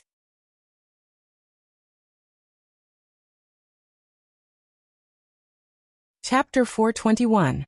As the pioneer of magical engineering, Merlin was not only the most powerful wizard trainer in history, but also the greatest wizard trainer. Not only did he create a new era, but he also made a huge contribution to the war. Of course, Dake was not arrogant enough to think that he could replace such a person, especially when it came to greatness. After all, he was a person who liked to sit under the roof and watch the rain fall. However, he was actually interested in becoming Professor Harvey's disciple. As a necromancer, Professor Harvey was relatively proficient in the study of souls. The soul body centrifuge alone could achieve the effect of the soul loss curse. The soul loss curse could effectively reduce the blockage of the brain, making it easier for the great sins to overflow. Dake's soul loss curse was only at the beginner level, but it could reduce the overflow of the great sins from 100 points to 95 points. If he could learn a more advanced version of the soul loss curse from Professor Harvey, he would be able to further reduce the threshold of the great sins. Now that the supply of great sins could not meet the demand, further mastering the soul loss curse was especially important. It was already April, and in 2 months, there would be a 3-month-long holiday. Once the holiday was over, he would have to leave the academy. Remember the website, VIP can't you? Sixth, the environment outside the academy was more complicated, and there were more connections. It was easier for the great sins to go out of control. If he could lower the threshold of the great sins, he would be much safer. However, the problem was that he already had his own teacher. Sorry, Dake still said. Although I want to become your disciple, my teacher, Claire Kate, will definitely not allow it. Professor Harvey was not surprised after hearing this. Is it the Sage of Beasts, Claire Kate? Dake smiled and nodded. Yes. Professor Harvey touched his chin and said, It's not surprising that you have a teacher. How about this? If you have anything you want to learn, you can still ask me. Just as a professor and as a student. How about that? Dake hesitated and said, Is that okay? Why not? Professor Harvey waved his hand. Does a professor need a reason to teach a student? Dake frowned and finally asked, Then, Professor, do you know about the soul loss curse? Professor Harvey nodded and said, No problem. Dake said slowly, I have my own understanding of the soulless curse, but I want to learn more about it. Professor Harvey was interested and he said, Tell me about it. Dake then explained the entry-level, soulless curse that he had mastered. The soulless spell was actually very difficult to learn. It was far from being a small spell as Professor Harvey had described. A normal soul loss spell could make a person lose consciousness for a short period of time. At the same time, the bond between the soul and the body would become loose, and the matter of the mind would float, making it easier for it to be separated from the brain. Dake used the Holy Grail to master the soul loss spell. Not only could he control whether or not the stun effect was added, but he could also prevent the target from being dazed. Furthermore, the overall duration of the effect was extremely short, only 3 minutes. This could be said to be both a weakened version and an improved version. After all, it removed the negative effects of the soulless curse and was more suitable for formal experiments. The more Professor Harvey listened, the more surprised he became. After a while he said, So this can remove the negative effects of the soulless curse. Wait a minute, you're not going to use the soulless curse on yourself, right? Dake did not hide anything and said, Yes, I need to use it to remove the power of emotions. Professor Harvey immediately shook his head and said, Then I can't simply teach you. Wait a minute, I'll use your method to improve the soulless curse before teaching it to you. Dake was happy and said, Thank you, Professor. You're welcome. Professor Harvey smiled and said, I'm the one benefiting from this. With your method, it'll be easier to do experiments in the future. We're just returning the favor. Dake smiled and said, I still have to thank you, Professor. Professor Harvey laughed and said, Then I'll accept it. The teacher and the student chatted happily. Dake had a preliminary understanding of the professor's temperament. Professor Harvey was actually a very cute person. He liked to tell some cold jokes that could change the atmosphere. If Claire did not come first, Dake would be very willing to be his disciple. Maybe he could communicate with Claire in the future when they were closer? 30 minutes passed in the blink of an eye. Dake was immersed in the discussion with Professor Harvey. He did not even have time to check the changes in the vampire's daughter. Ophelia Bradd's corpse suddenly moved. She's awake? Professor Harvey immediately got up and quickly walked to Ophelia Bradd's side. Ophelia Bradd gradually woke up. However, it seemed that her limbs were still inconvenient, and she could not open her mouth to speak. Professor Harvey checked her body and smiled. It seems that the soul and the body are bonded very well. Don't be too anxious. Give your body more time to adapt. For at least 3 months, you can't touch the power of the soul. Also, you can go to the infirmary and find Sister Kalien to make some green potion. Take one every day before bed for at least a month.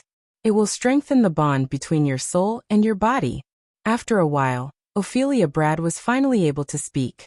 She immediately thanked Professor Harvey. Then, she tried to slowly move her limbs. After about 15 minutes, she was finally able to get out of bed and walk. At this time, Professor Shi-Erfu and Professor Misha also walked in.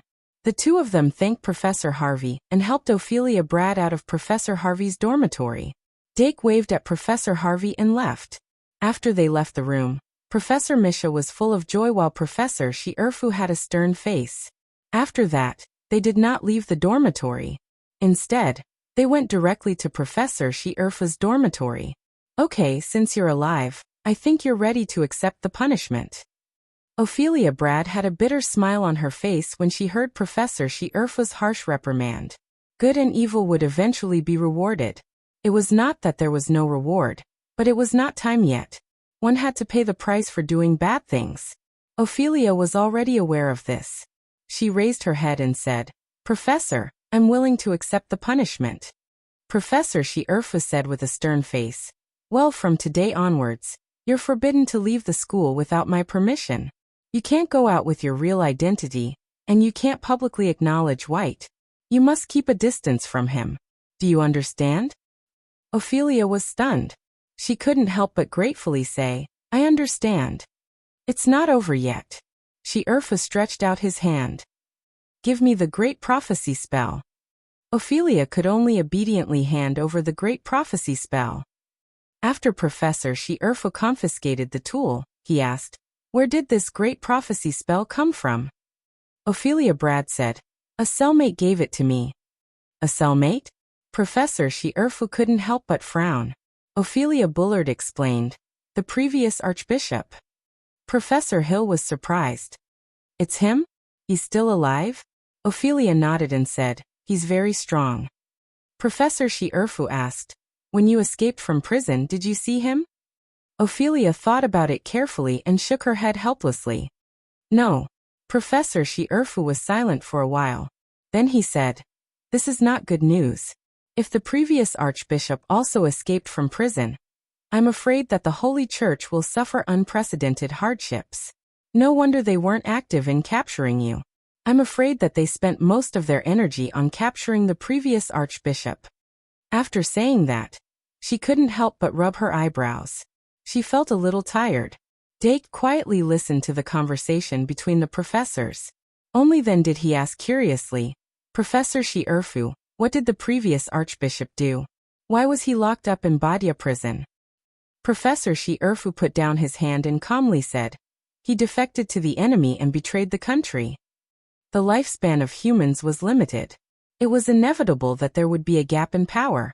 This was no exception in the Holy Church. The previous archbishop and the current pope had a competition for the position of pope. The final result was obvious. After losing the election, the previous archbishop was not satisfied. He secretly colluded with the demons and tried to assassinate the pope. The final result was obvious. He was locked up in Badia prison. However, the Holy Church had always announced to the public that the previous archbishop had been executed internally. No one expected that he was still alive. Of course, there was something fishy going on. However, it was also an internal problem of the Holy Church. It was difficult for outsiders to get involved. However, if the previous archbishop really succeeded in escaping from prison, it might not just be an internal problem of the Holy Church. In short, after eating the whole melon, Dake Dimming said goodbye to the professors and walked out of the teacher's dormitory. It was already 6 o'clock in the morning. The curfew had already been lifted. In the end, Dark was still in a good mood since the outcome was not bad. He went straight back to the tower of the aristocrat house. After entering the dormitory, he took out the Daughter of the Vampire magic card. Compared to the melon he just ate, this Daughter of the Vampire card was not as delicious. It was only now that he thought of looking at it. I don't know what will happen after Ophelia Brad's soul is taken away. After sitting down at the experiment table, Dake put the Daughter of the Vampire on the table and reached out to inject magic power. The face of the Daughter of the Vampire card remained unchanged. The interior was covered by a curtain-like red cloth.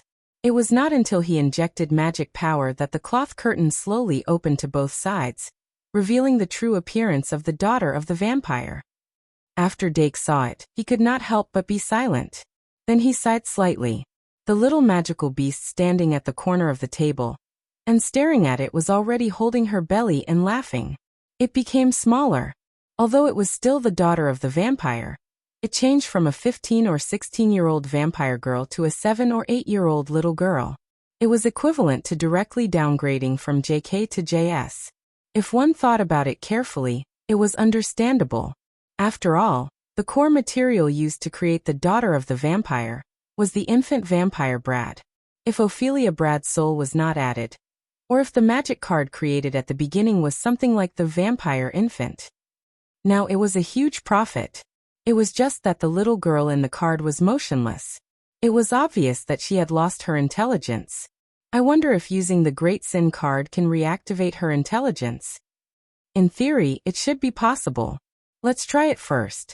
Thinking of this, Dake immediately summoned the magician's secretary, and let it spend some time to summon Fairy Ibu. After that he summoned Meow Meow. After having a 4-star and 3-star fairy, he could sacrifice and summon a 7-star fairy. Although Fairy Ibu and Meow Meow were unwilling, they still turned into light. With the completion of the sacrificial summoning spell, the brand new daughter of the vampire came out of the summoning circle. She stood in the same place, expressionless. She seemed to be more stiff than the average fairy. Dake focused and observed carefully. This daughter of the vampire's hair was still pink like cherry blossoms. This should be the symbol of bliss. The outline of her face was also rounder due to her age. Her skin was still pale. Her eyes were red like rubies, and her ears were more pointed. Upon closer inspection, one would find that the traces of Ophelia Brad on her face had completely disappeared. Only the shadow of the vampire Vlad was left. She had undoubtedly inherited the vampire nobility's good looks. She was wearing a cute Lolita dress. The wings on her back were like small chicken wings, wrinkled and curled together. Her hands were tightly hugging the fanged skeleton black parasol. She was as cute as Fairy Ibu. In the name of Dake Dimming, I summon Bliss 3. In order to prevent any mistakes during the activation of intelligence, Dake directly chose the most suitable Bliss 3. The light of bliss suddenly bloomed. The vampire's long eyelashes suddenly trembled as she bathed in the pink light. Dake's thoughts moved! Exclamation point. Immediately after, the Great Sin emblem that symbolized bliss lit up on the forehead of the vampire's daughter. The chicken wings on her back were stimulated and suddenly expanded. She finally had a trace of the majesty of a vampire. As the pink light was completely absorbed by the bliss emblem, the vampire's dull eyes gained a trace of intelligence. She suddenly blinked and then, contrary to Dake's expectations, she burst into tears. She was like a newborn baby. 2 and 1 4,000 plus. It's April. The number of words updated in March is more than any other month. You have to work hard in April and strive to break the record again. Finally, I ask for guaranteed monthly votes, razor blades and recommendation votes. You're tuning in to the Earbook Haven YouTube channel. Don't forget to subscribe and join us on this journey to catch the most captivating stories.